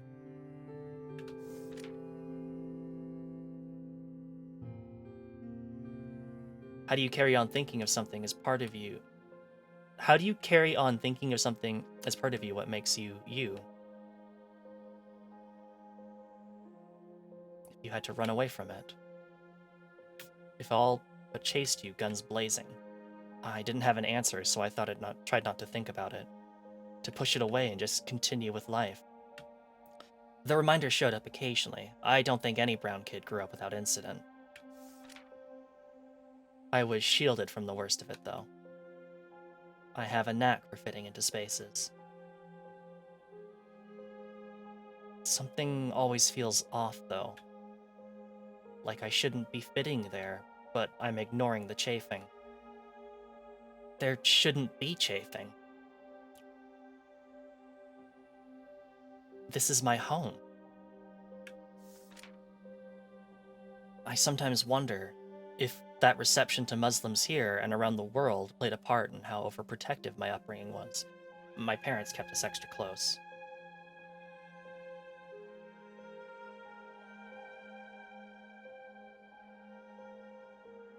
All college options were limited to my home state. In all honesty, I wasn't upset. I'm actually really happy that I landed a scholarship here at NYU. Go Violets! But I kind of feel like I'm not having the full college experience.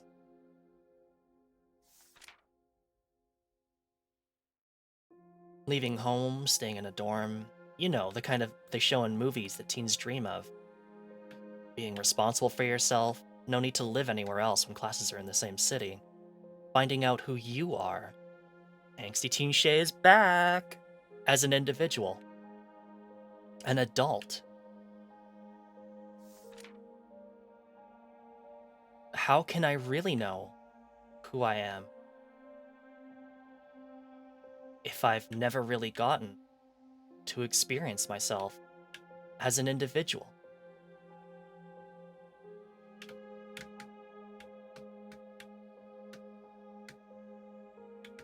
Without the place I've grown up in, who am I without my family?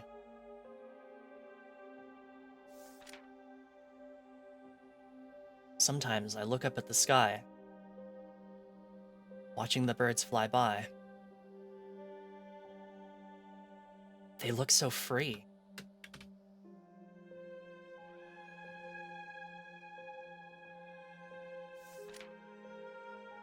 It's not always a bad thing. As a first-gen American-born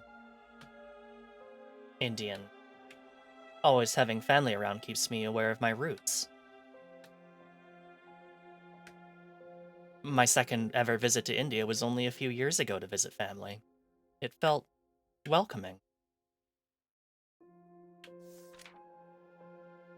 Like I belonged.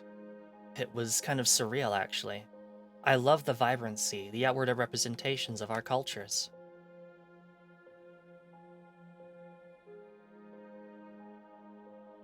Everyone looked like me. India, my India.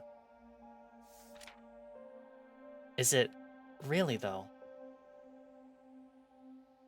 One thing I thought I knew was that in a world run by one shade, you needed to be fiercely proud of your color. I haven't been so sure of that lately. India has been dealing with their own internal conflicts, and it seems to be getting worse. Abba's brother is even thinking of immigrating and bringing his family to live in America with us.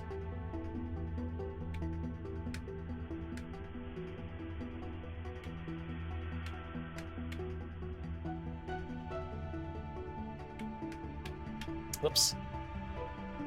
They're scared. Scared to be Muslim in India? The sentence is a common one, but India? France, America, America, America, France, India.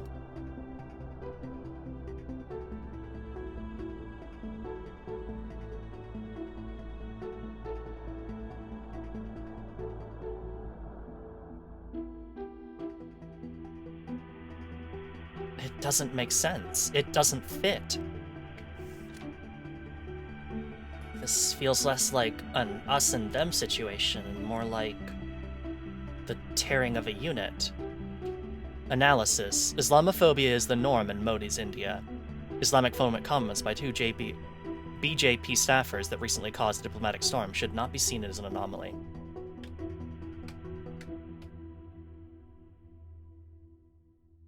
India's Muslims, an increasingly marginalized population.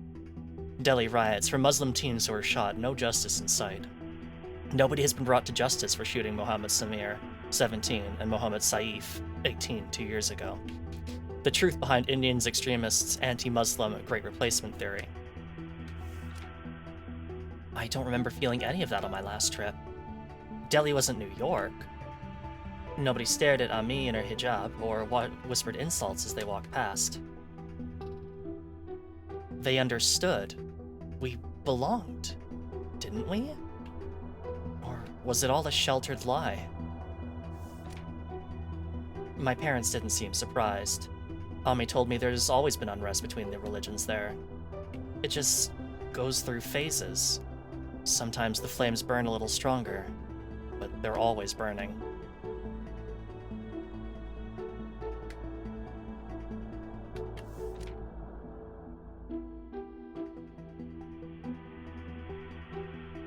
I'd always thought my Indian heritage was the one part of my identity that I truly knew.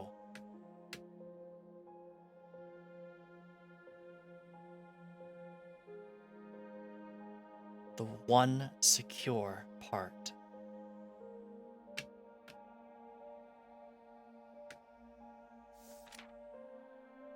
But now, the haven in my head was a haven no more.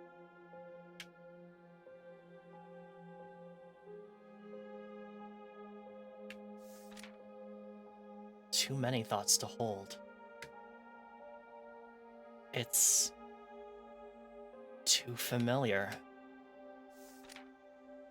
I just don't understand. It's not like here, right? They have the same skin color. They even speak the same languages. All that internalized conflict that I've been pushing down for years started bubbling up, overflowing. What is my identity? Which part do I choose? Who am I? Where do I belong?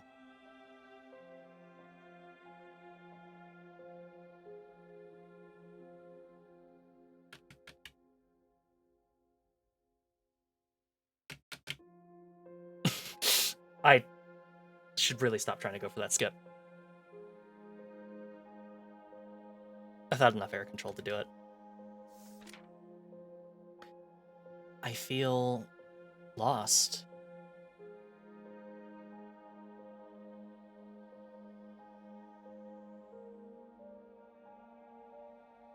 Why are they all facing away from each other? Indian, American, Muslim?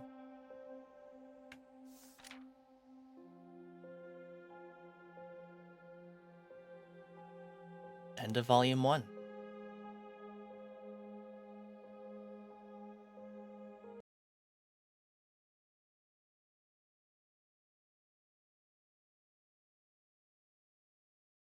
Credits. Let's watch the credits. That was really good.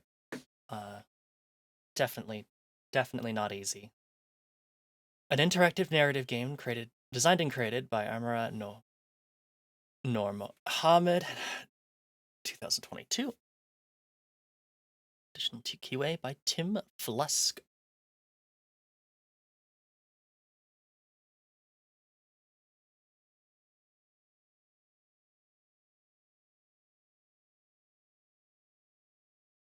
Yeah, that was good. It's always difficult to try and figure out who your identity is and which group of people you should belong to, especially if you are a visible minority in a country.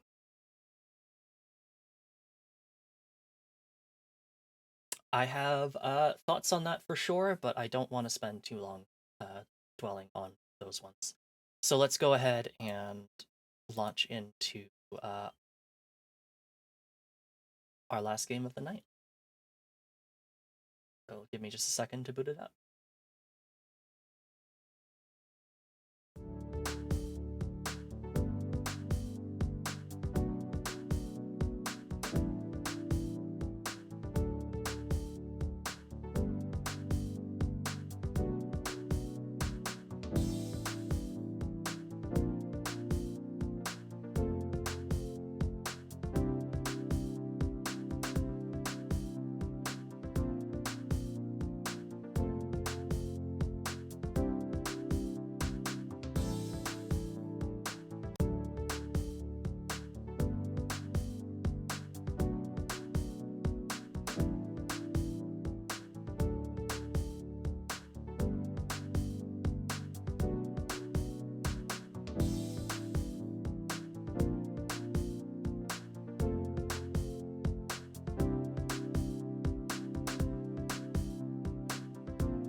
Let's go ahead and get started with Multiplicity. Did you know that there are more stars in the sky? You know what? I'm just going to restart that. I didn't realize we were going directly into this. Also, this one is written, this uses Godot as its game engine. The previous three were Unity, which is kind of neat, because I think this is our first one built on Godot.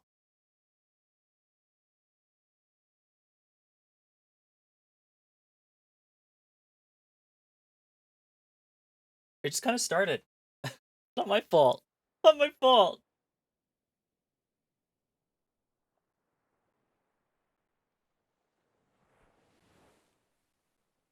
Did you know that there are more stars in the sky than grains of sand on Earth?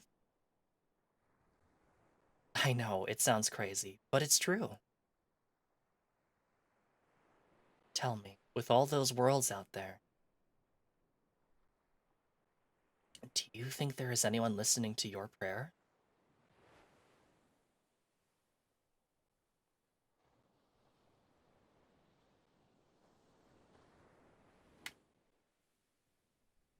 So this is a I believe it's a short horror game, survival horror game, so that should be. They said, we love the streams and your tender reading voice. Oh, thank you so much. Really, really appreciate all the support you give me.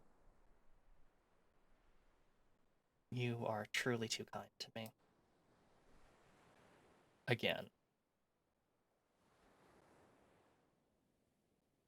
April 2132. Asterion Research Platform. 14 kilometers off the northern coast of Iberia. Something has gone wrong.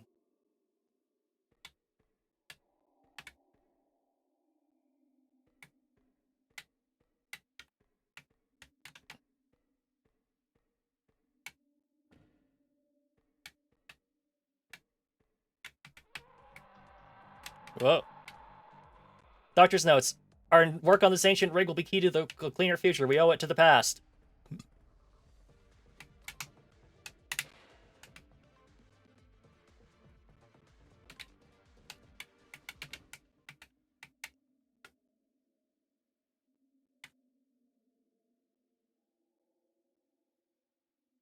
Is that to use? How do I use anything?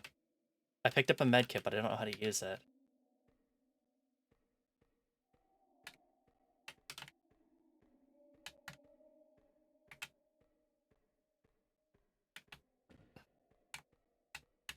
Oh, wait.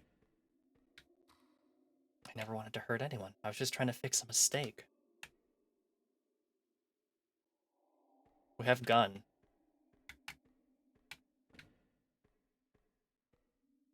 Pressing 1? I swear I am pressing 1 right now.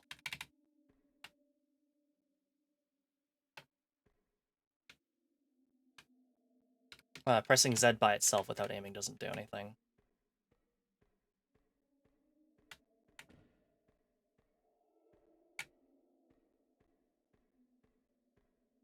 Passwords encoded in the crystalline structure. We've gone to great lengths to protect our secrets.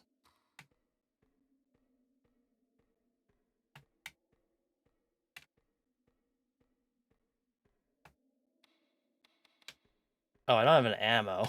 Any ammo. Not like my body truly hurts. This pain feels different, deeper. Oh, I have to use the health medkit at a healing station. Oh, that's rough. Was there a readme included with the game? Yes. There was.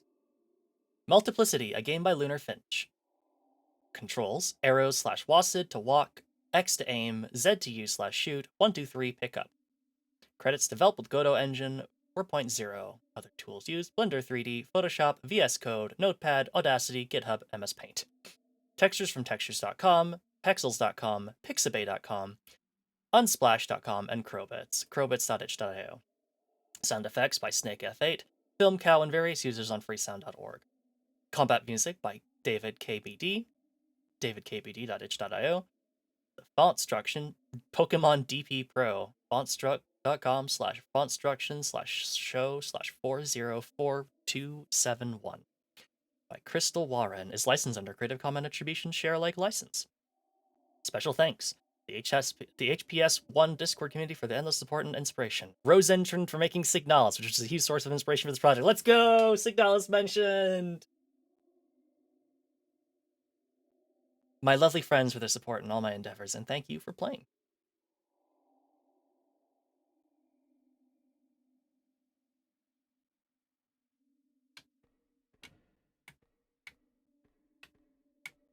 Place the calcite key. Open.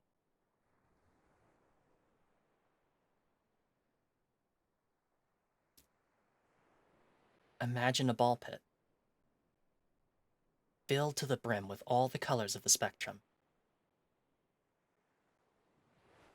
You could make arbitrary groups, 2 white balls, a red ball, and 2 greens. Choose a pattern and count how many times it is repeated in the ball pit. How many groups of 3 pink balls can you find? How often do more complex arrangements repeat? In an infinite ball pit, you could find infinite occurrences of any pattern. Our universe is infinite too. The hatchway back is locked.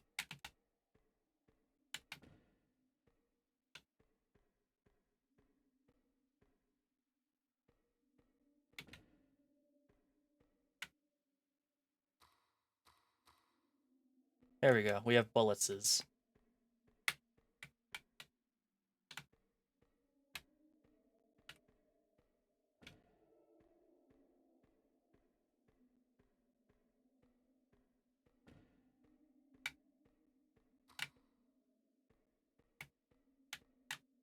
Have they all become monsters? Or is it just me who's attached from solid reality?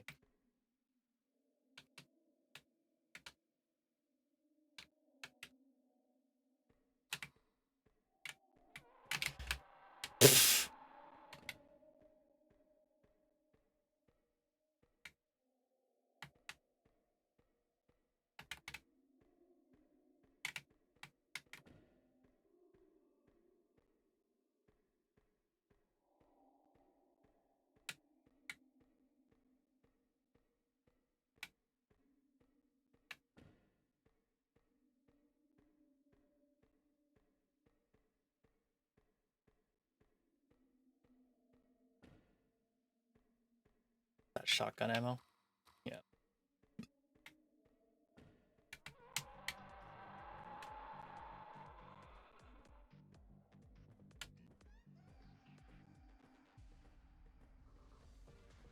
Doctor's notes. A being that is unique across realities. If we could use this power. If I could.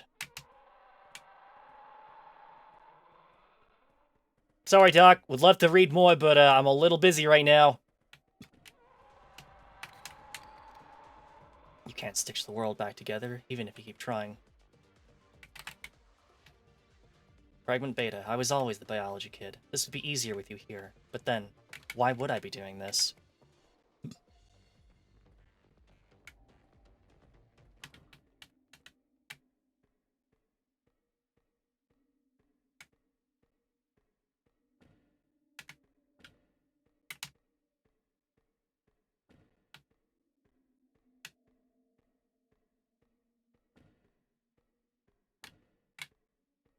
Can I use Fragment Beta here? Sure can. Good.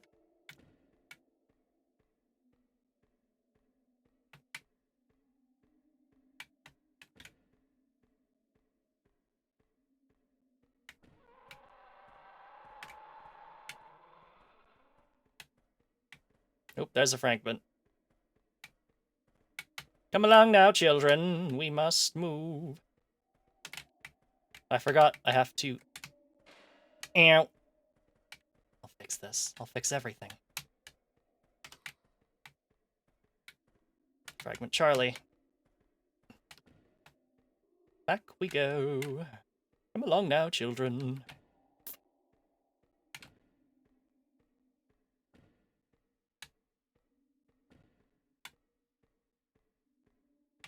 First Fragment Charlie. So there's at least one more fragment. Chances are there's two. Fragment Alpha. Saving the world as a justification for my sacrifice. What a selfish lie. Fragment Alpha. We're good to go. I guess we are good to go.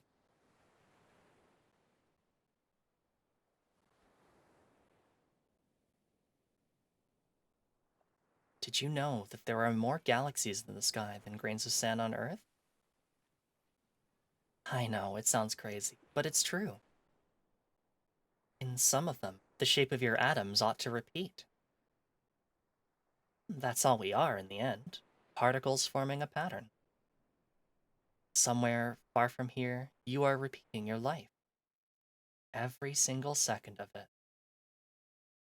What a terrifying thought. What a terrifying thought that my stream has gone down again.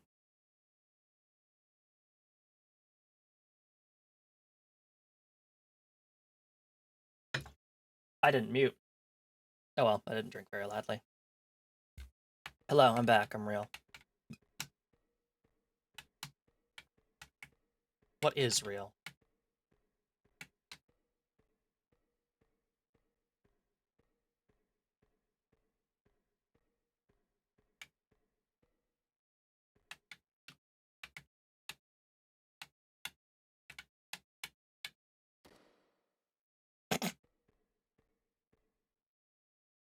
Brother?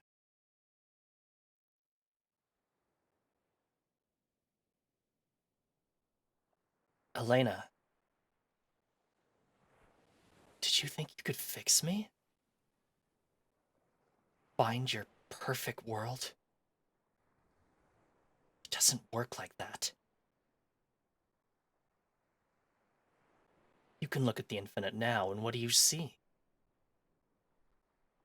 Endless universe of fractals. The same events, repeating forever. Us, doing it all over again. We exist. That is our curse.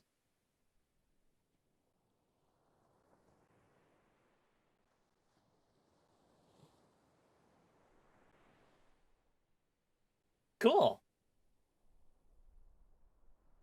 I'm guessing I have to assume this is like like essentially like the layout of the rooms is randomized every run. Um I do wish at least for the doctor's notes, if not like my character's like own observations, that if I like that I could read the doctor's notes like in like while the game was paused. I know that I've probably made like the exact joke of like, oh yeah, it's so funny when I can like read a note while the game is paused and like there are enemies right beside me. But also, um it's very hard to digest lore when you are also being chased by scary dimensional fragments. Don't really know what they are. Uh but Yippee, you can definitely tell that there's some Signalis influence there. That was really cool. Um, I don't think I want to start another run of that just because, like, I don't think it would be interesting enough, at least, to go through that one more time. Let's see. I'm doing pretty good, I think. So let's go ahead and get one final game in tonight. I guess we're just doing like all the the easy games, the easy computer games. I'm gonna run out of those, and then it's going to be nothing but tabletop games that I have to host, and I'm going to start feeling really bad when I don't have any more like cheat days like this to plan everything. You hydrating? I sure am.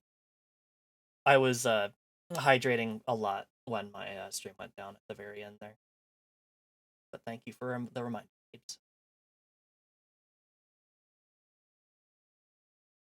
Uh, I love the old Unity thing where you select the graphics by saying whether or not you want fast, simple, beautiful, or good. And then how people used to get very silly with it and be like, "Oh, we're changing all the names of our graphic options." Silly. Evolution. So this is a game about, I think essentially you make these little diagrams and then you basically watch them like evolve and try to like build puzzles. Step 1, place joints. Connect the joints with bones. Connect the bones with muscles. Select bones and turn them into wings, optional.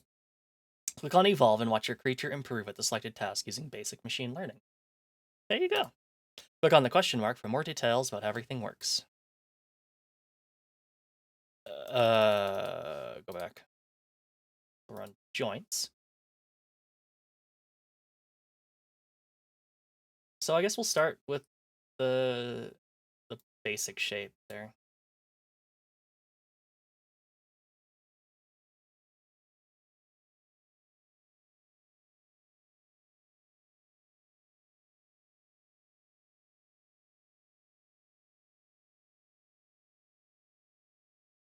Can I move it like where a joint is?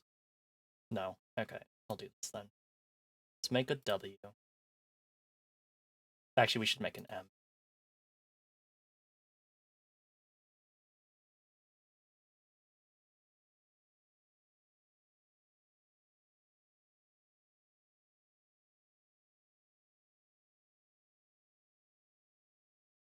let's move. Oh, I can move stuff around.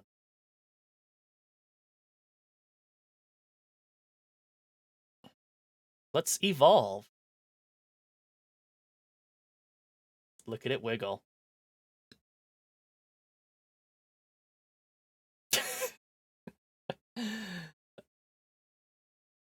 Best of Gen 1, and then we take Gen 1 and we use that spaceline to do it again. Look at it go. It's moving. But the best of Gen 2. Oh, we can change which one we're looking at. Hidden creature capacity. Show muscle contraction.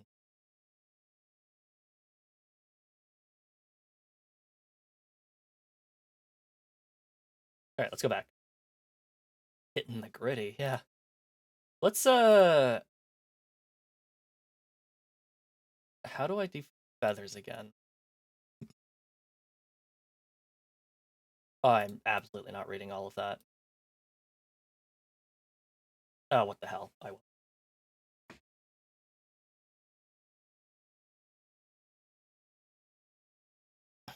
Evolution. Using a set of basic components and a neural network, this evolution simulator allows you to create creatures that will hopefully evolve into being able to accomplish tasks such as running, jumping over an obstacle, and climbing a steep hill. The creatures. The creatures are made up of 3 basic body parts: joints, bones, and muscles, whose functions are explained below. Joints are connectors between bones. Without joints, you can't place any bones in the creature building scene.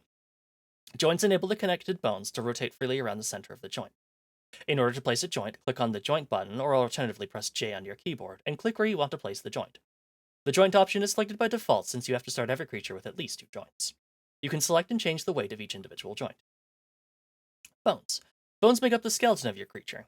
You can only place bones between 2 existing joints. Bones do not collide with each other, which means they don't restrict the movement of your creature in any way. In order to place a bone, you have to select the bone button or press B on your keyboard. Click on the first joint and then hold and drag your mouse to the second joint. You can select and change the weight of each individual bone. You can also turn bones into wings, which show feathers on one side of the bone. Such wings will generate an opposite force when they are moved in the direction perpendicular to their feathers. Muscles. Muscles enable the creature to move their bones autonomously. They are the only body parts that the brain of a creature can control. Muscles are always connected to the center points of 2 bones, so you can't place any muscles if you haven't already placed at least 2 bones in the creature building scene. In order to place a muscle, you have to select the muscle button or press M on your keyboard. Then click on the first bone, hold down the mouse, and move to the second bone. The muscle will automatically connect to the center of the bones. Unlike real muscles, these creature muscles can by default both expand and contract. You can think of them as simplified muscle pairs that go in opposite directions. Physically, the muscles are spring-like, which means that they will always tend to go back to their starting position.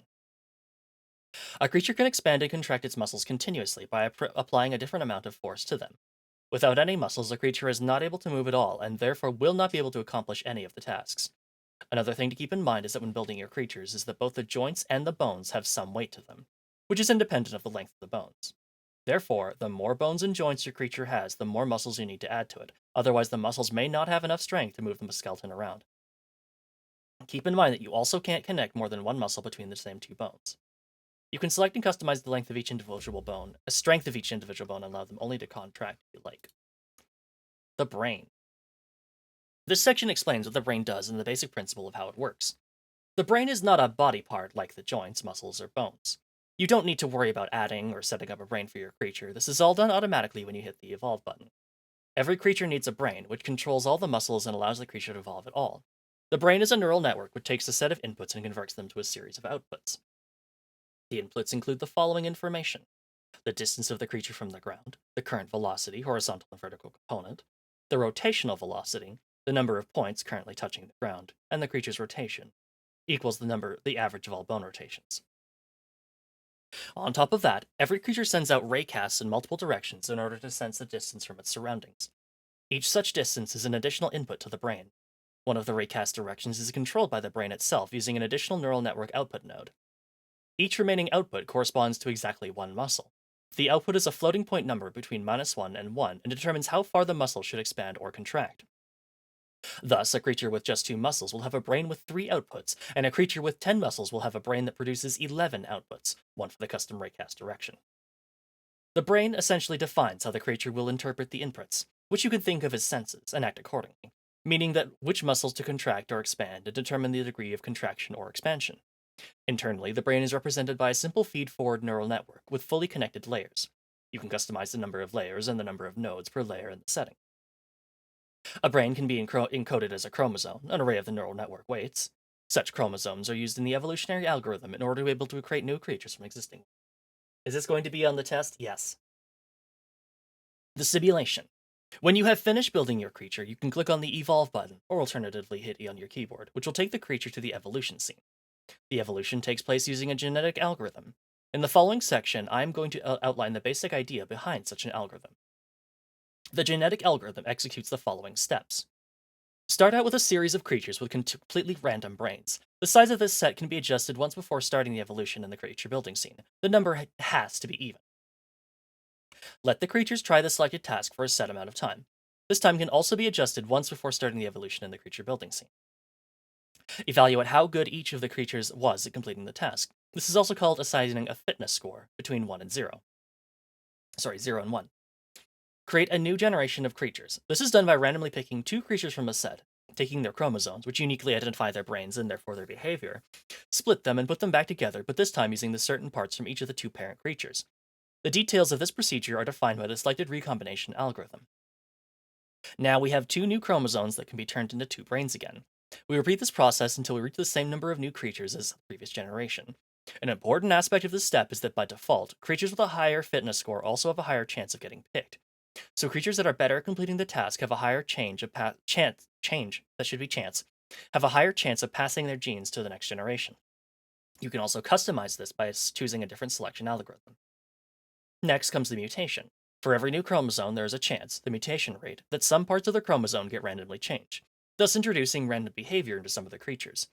The chosen mutation algorithm determines exactly how the random changes are applied. Finally, we kill the old generation, replace them with new creatures, and go back to step 2. The fitness score of the creatures is determined based on the task. For the running task, the fitness is based on how far a creature has made it towards the right in the amount of time that it had. For the jumping task, the fitness is calculated from the maximal jumping height of the creature. For the obstacle jumping task, both the maximum jumping height and the accumulated duration of joints touching the obstacle are of importance. For the climbing task, the creature that made it the highest gets the highest fitness score. For the flying task, the fitness is based on a weighted average of the maximum distance of a creature from the ground and the percentage of its simulation time with which it did not touch the ground. General tips, which I'm going to do after I drink.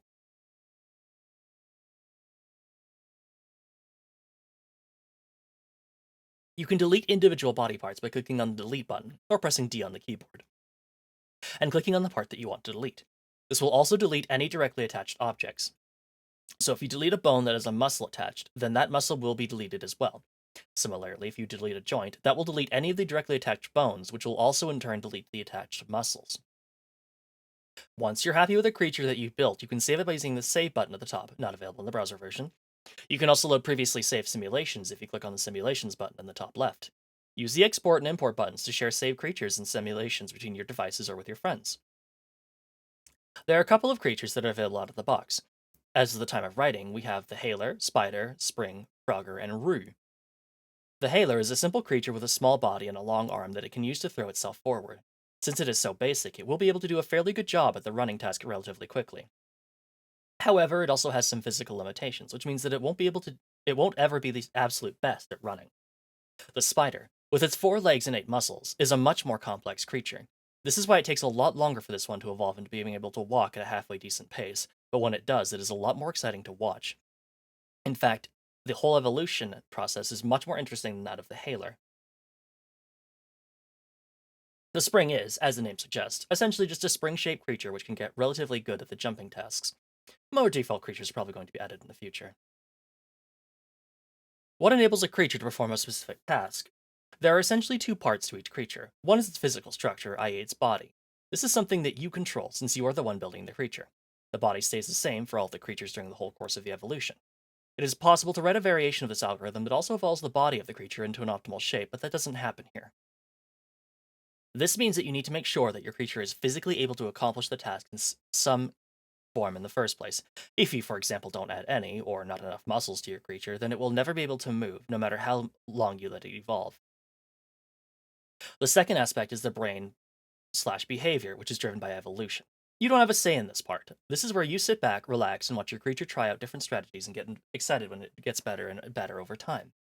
A last quick thing to note is that this is more of a simulation than a game. There are no objectives. If a creature of yours reaches 100% fitness, which is very unlikely, you don't win anything except for, hopefully, some excitement and joy. Now it's your turn to go out and be creative with your creatures and watch them try, fail, improve, and succeed. I want to see the Roo. Oh, yeah. Oh, back. Didn't mean to add an extra joint. Yeah. Hey, replicant, good to see you. Hope you're doing well. Let's watch this Roo. Yeah, mate. Yeah. What are the what? Oh!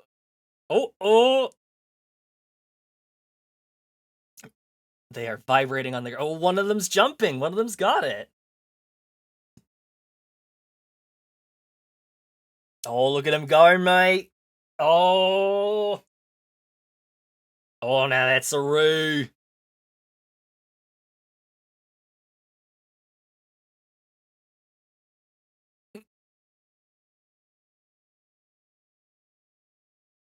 They be jiggling. I love how like half of them immediately fall over on their backs. Like, yep. The dead end evolution wise.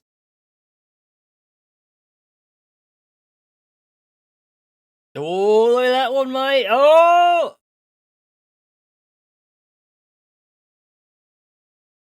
Oh, I don't care about you. Come on, then. Yeah, mate.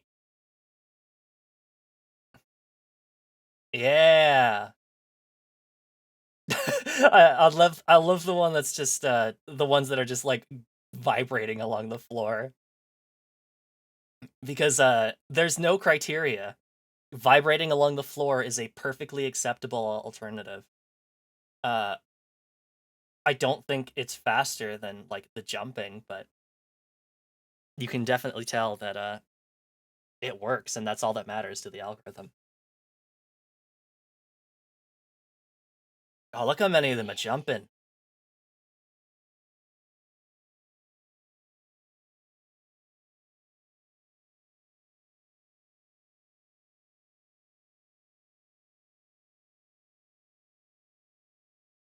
Let's I want to see what they do. Let's see obstacle jump.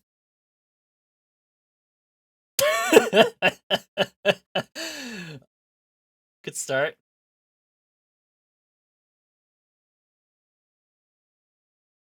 Mhm. Yeah, you're all wonderfully succeeding in this task.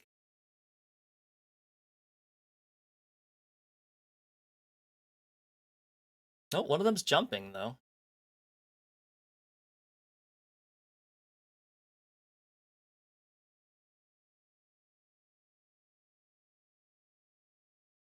A lot of them are still just like locking up all their joints and then immediately falling over, which yeah, same.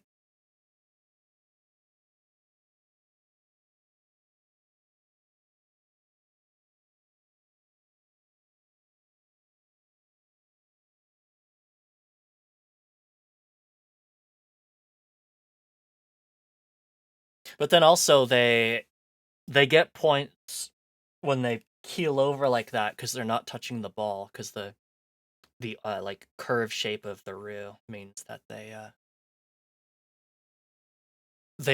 dodge it. Cool. Let's try. Is there a what's a frogger? Oh, cute. I want to make something with wings.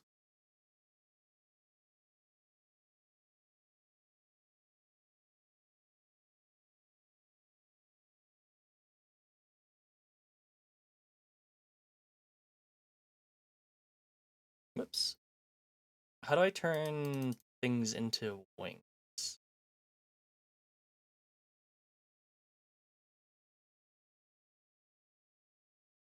Did it say one way or the other?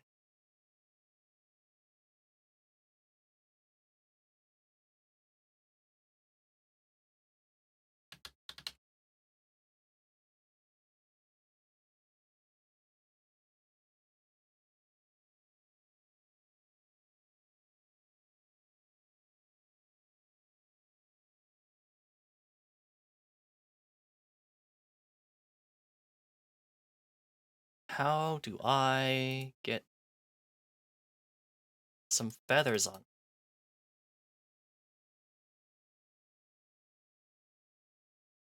There we go.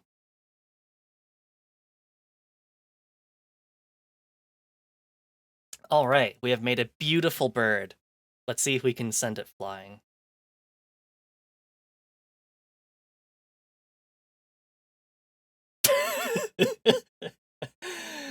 Truly the briniest of marsupials.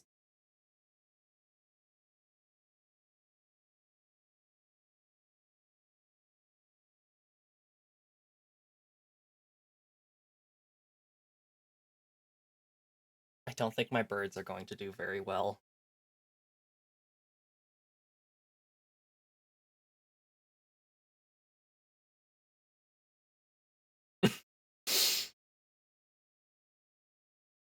Always a big fan of the ones that fall over and just start twitching.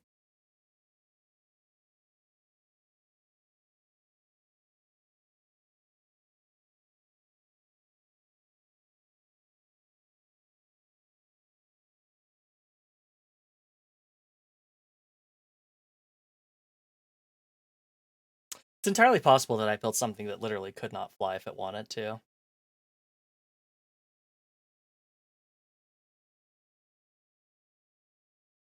There is a simulation thing. We can just simulate a batch size. Maybe that's the thing to do.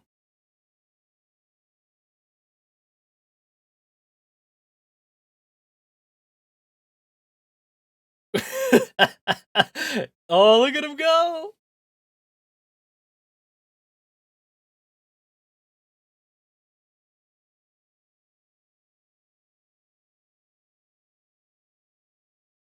Oh, it brings me so much joy that they immediately just cross over and start wiggling. Because once again, that counts as a success in the book. The book of the computer.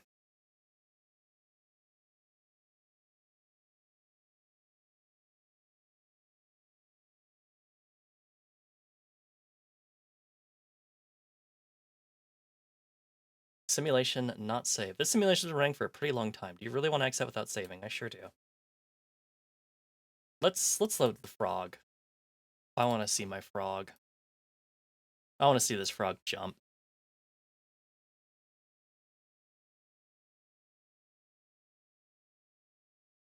Beautiful.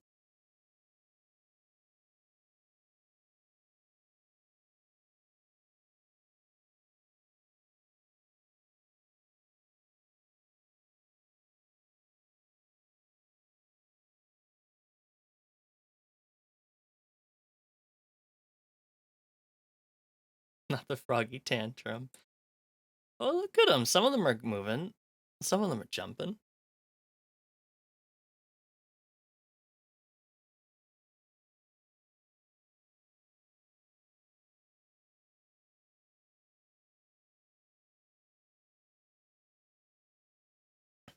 Look at them. Some of them are getting high.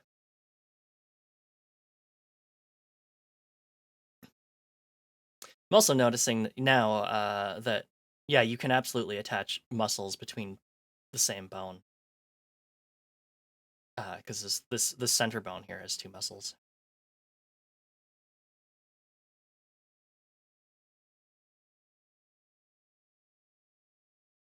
Oh no! It fell on its head. Oh, it's doing a flip! Yo! Cool flip, dude!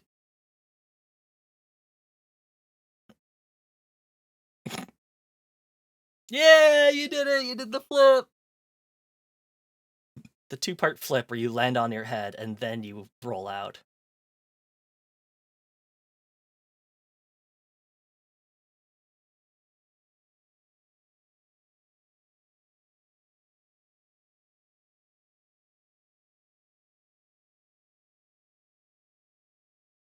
No, it's me doing a flip. I can't believe they put Replicant in this game. It's incredible to watch a master artist at work here.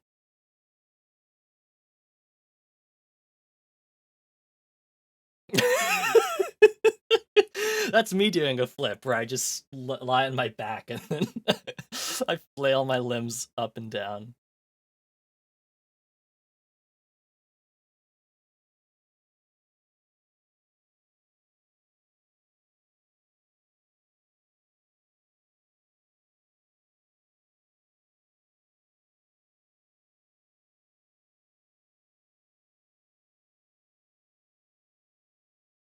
Best of Gen 15 lying on its back, yeah. Is this a Sheppy Gets Out of Bed simulator? It sure is, Sheppy. Good to see you. We're playing Evolution, which is a game about designing a creature and then letting a neural network get it to be the best that it ever could by like working on its brain, essentially, which is essentially just like when and which muscles it should contract. But this is also just basically going to be a lot of like, ooh, look at that. Ooh, 3 bounces in a row, 4 bounces in a row. Oh. Technically, we're selecting for the best jump height. Oh, yeah, the best of Gen 20. That's pretty good. I love things like this. Well, good news, Sheppy. It's in the Games for Gaza bundle. It's called Evolution. You can play it. You can design your creature. I am. You know what? There is one creature I'm going to try and make. We're gonna do this, and then we're gonna stop for the night.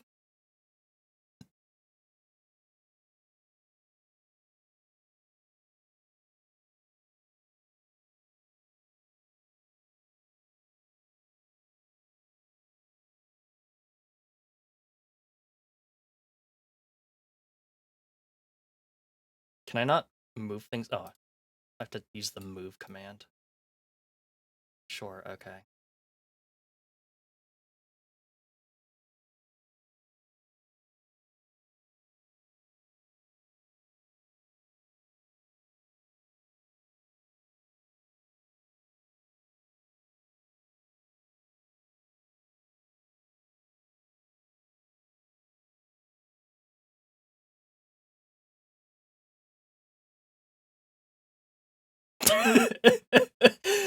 uh,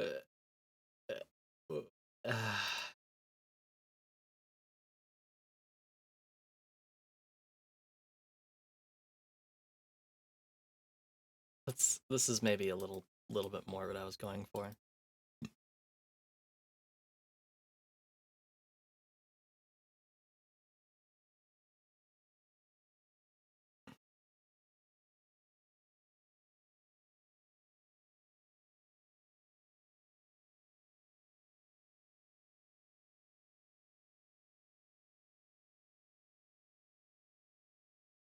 Among Us?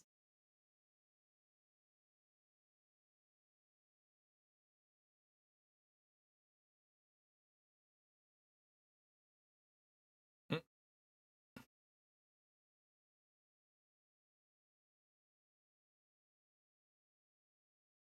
All right. Let us see how good an Among Us is at walking.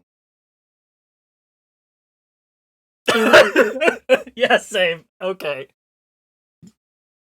Let me maybe add a little bit more muscles to the Among Us. Fuck.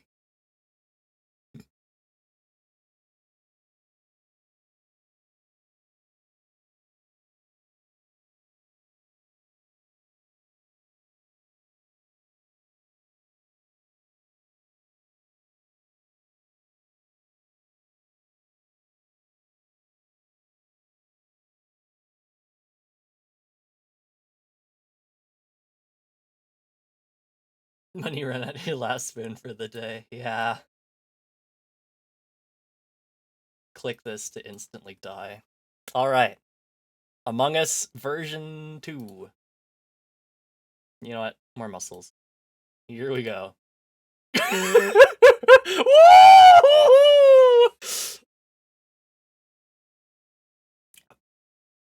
I don't know what the fuck is going on. Best of Gen 1, if you say so. Oh my god!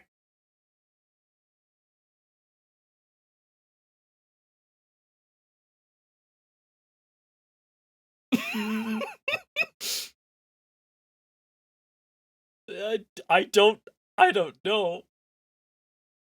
What the oh my god! What? The muscles have reached high. It's using its faceplate to launch itself. I don't. Oh my god, that oats.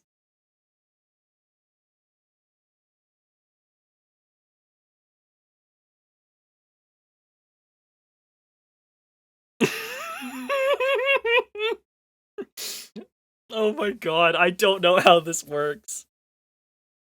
But I'm so happy. What a terrifying creature I have made.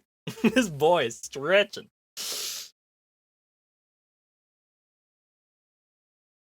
I'm not a neural network scientist, but I don't think it's intended. I mean, it's passing the test as laid out.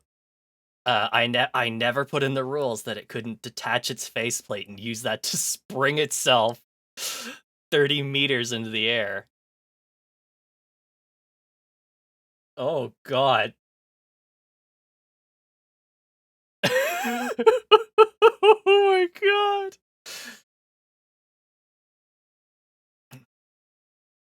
It's almost reached like 100 meters.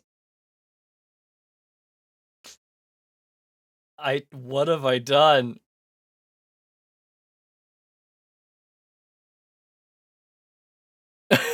This is so stupid. Biologically accurate among you. Oh. Oh my goodness. Oh. That worked even better than I thought it would. What if I did this though?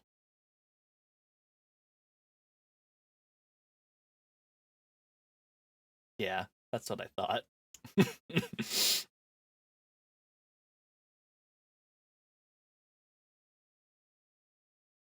Oh my goodness. I I am beyond happy that making that Among Us turned into the sussiest fucking shit that you could ever imagine. How do I leave? I can't leave. I have to run neural network simulations forever now. Just kidding. Alt F4 works. That was something special. That was cute. Oh, glorious, glorious neural network. How you truly are the sussiest among us. But that is, I think, going to be the end of day 9. So thank you all so much for tuning in. What am I gonna do the for the weekend? I don't know. There are like a bunch of games that people have signed up for, that I should probably try to run. And I will hopefully set up a day or two, but I might take Sunday and Monday off. I don't know. I really don't right now. There is just a lot, and I have no brain power left. But I did do a count, and before we started today, we had gone through, by my count, about 30 of the items, which meant that we started this day with only 226 left to go. Yay. I did not know what I was doing when I decided to do this. But in good news, we managed to get through 5 of them today, so we're now at 221, which, yeah, I just have to pace myself, and I really appreciate everybody helping to that signed up for everything. We'll keep doing this as long as there's games to do. It just might take me a lot longer than I thought it would. Thank you all again so much for joining in for this charity drive for medical aid for Palestinians. A huge thank you to everybody who rated in today. Thank you so much for the follows. Really appreciate it, and let's keep it going. Throat doing okay? My throat's okay. My jaw's getting a little tired, so I definitely should go ahead and uh, head out soon. But just a reminder, just in case you forgot what we're doing. So we're looking at all 256 games for Gaza inside of the itch.io bundle, which is no longer available, but you can still look at it here.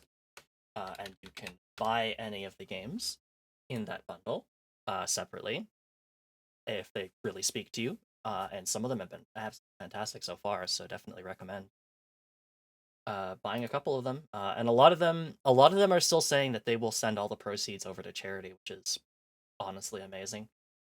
That they're going to still be doing that.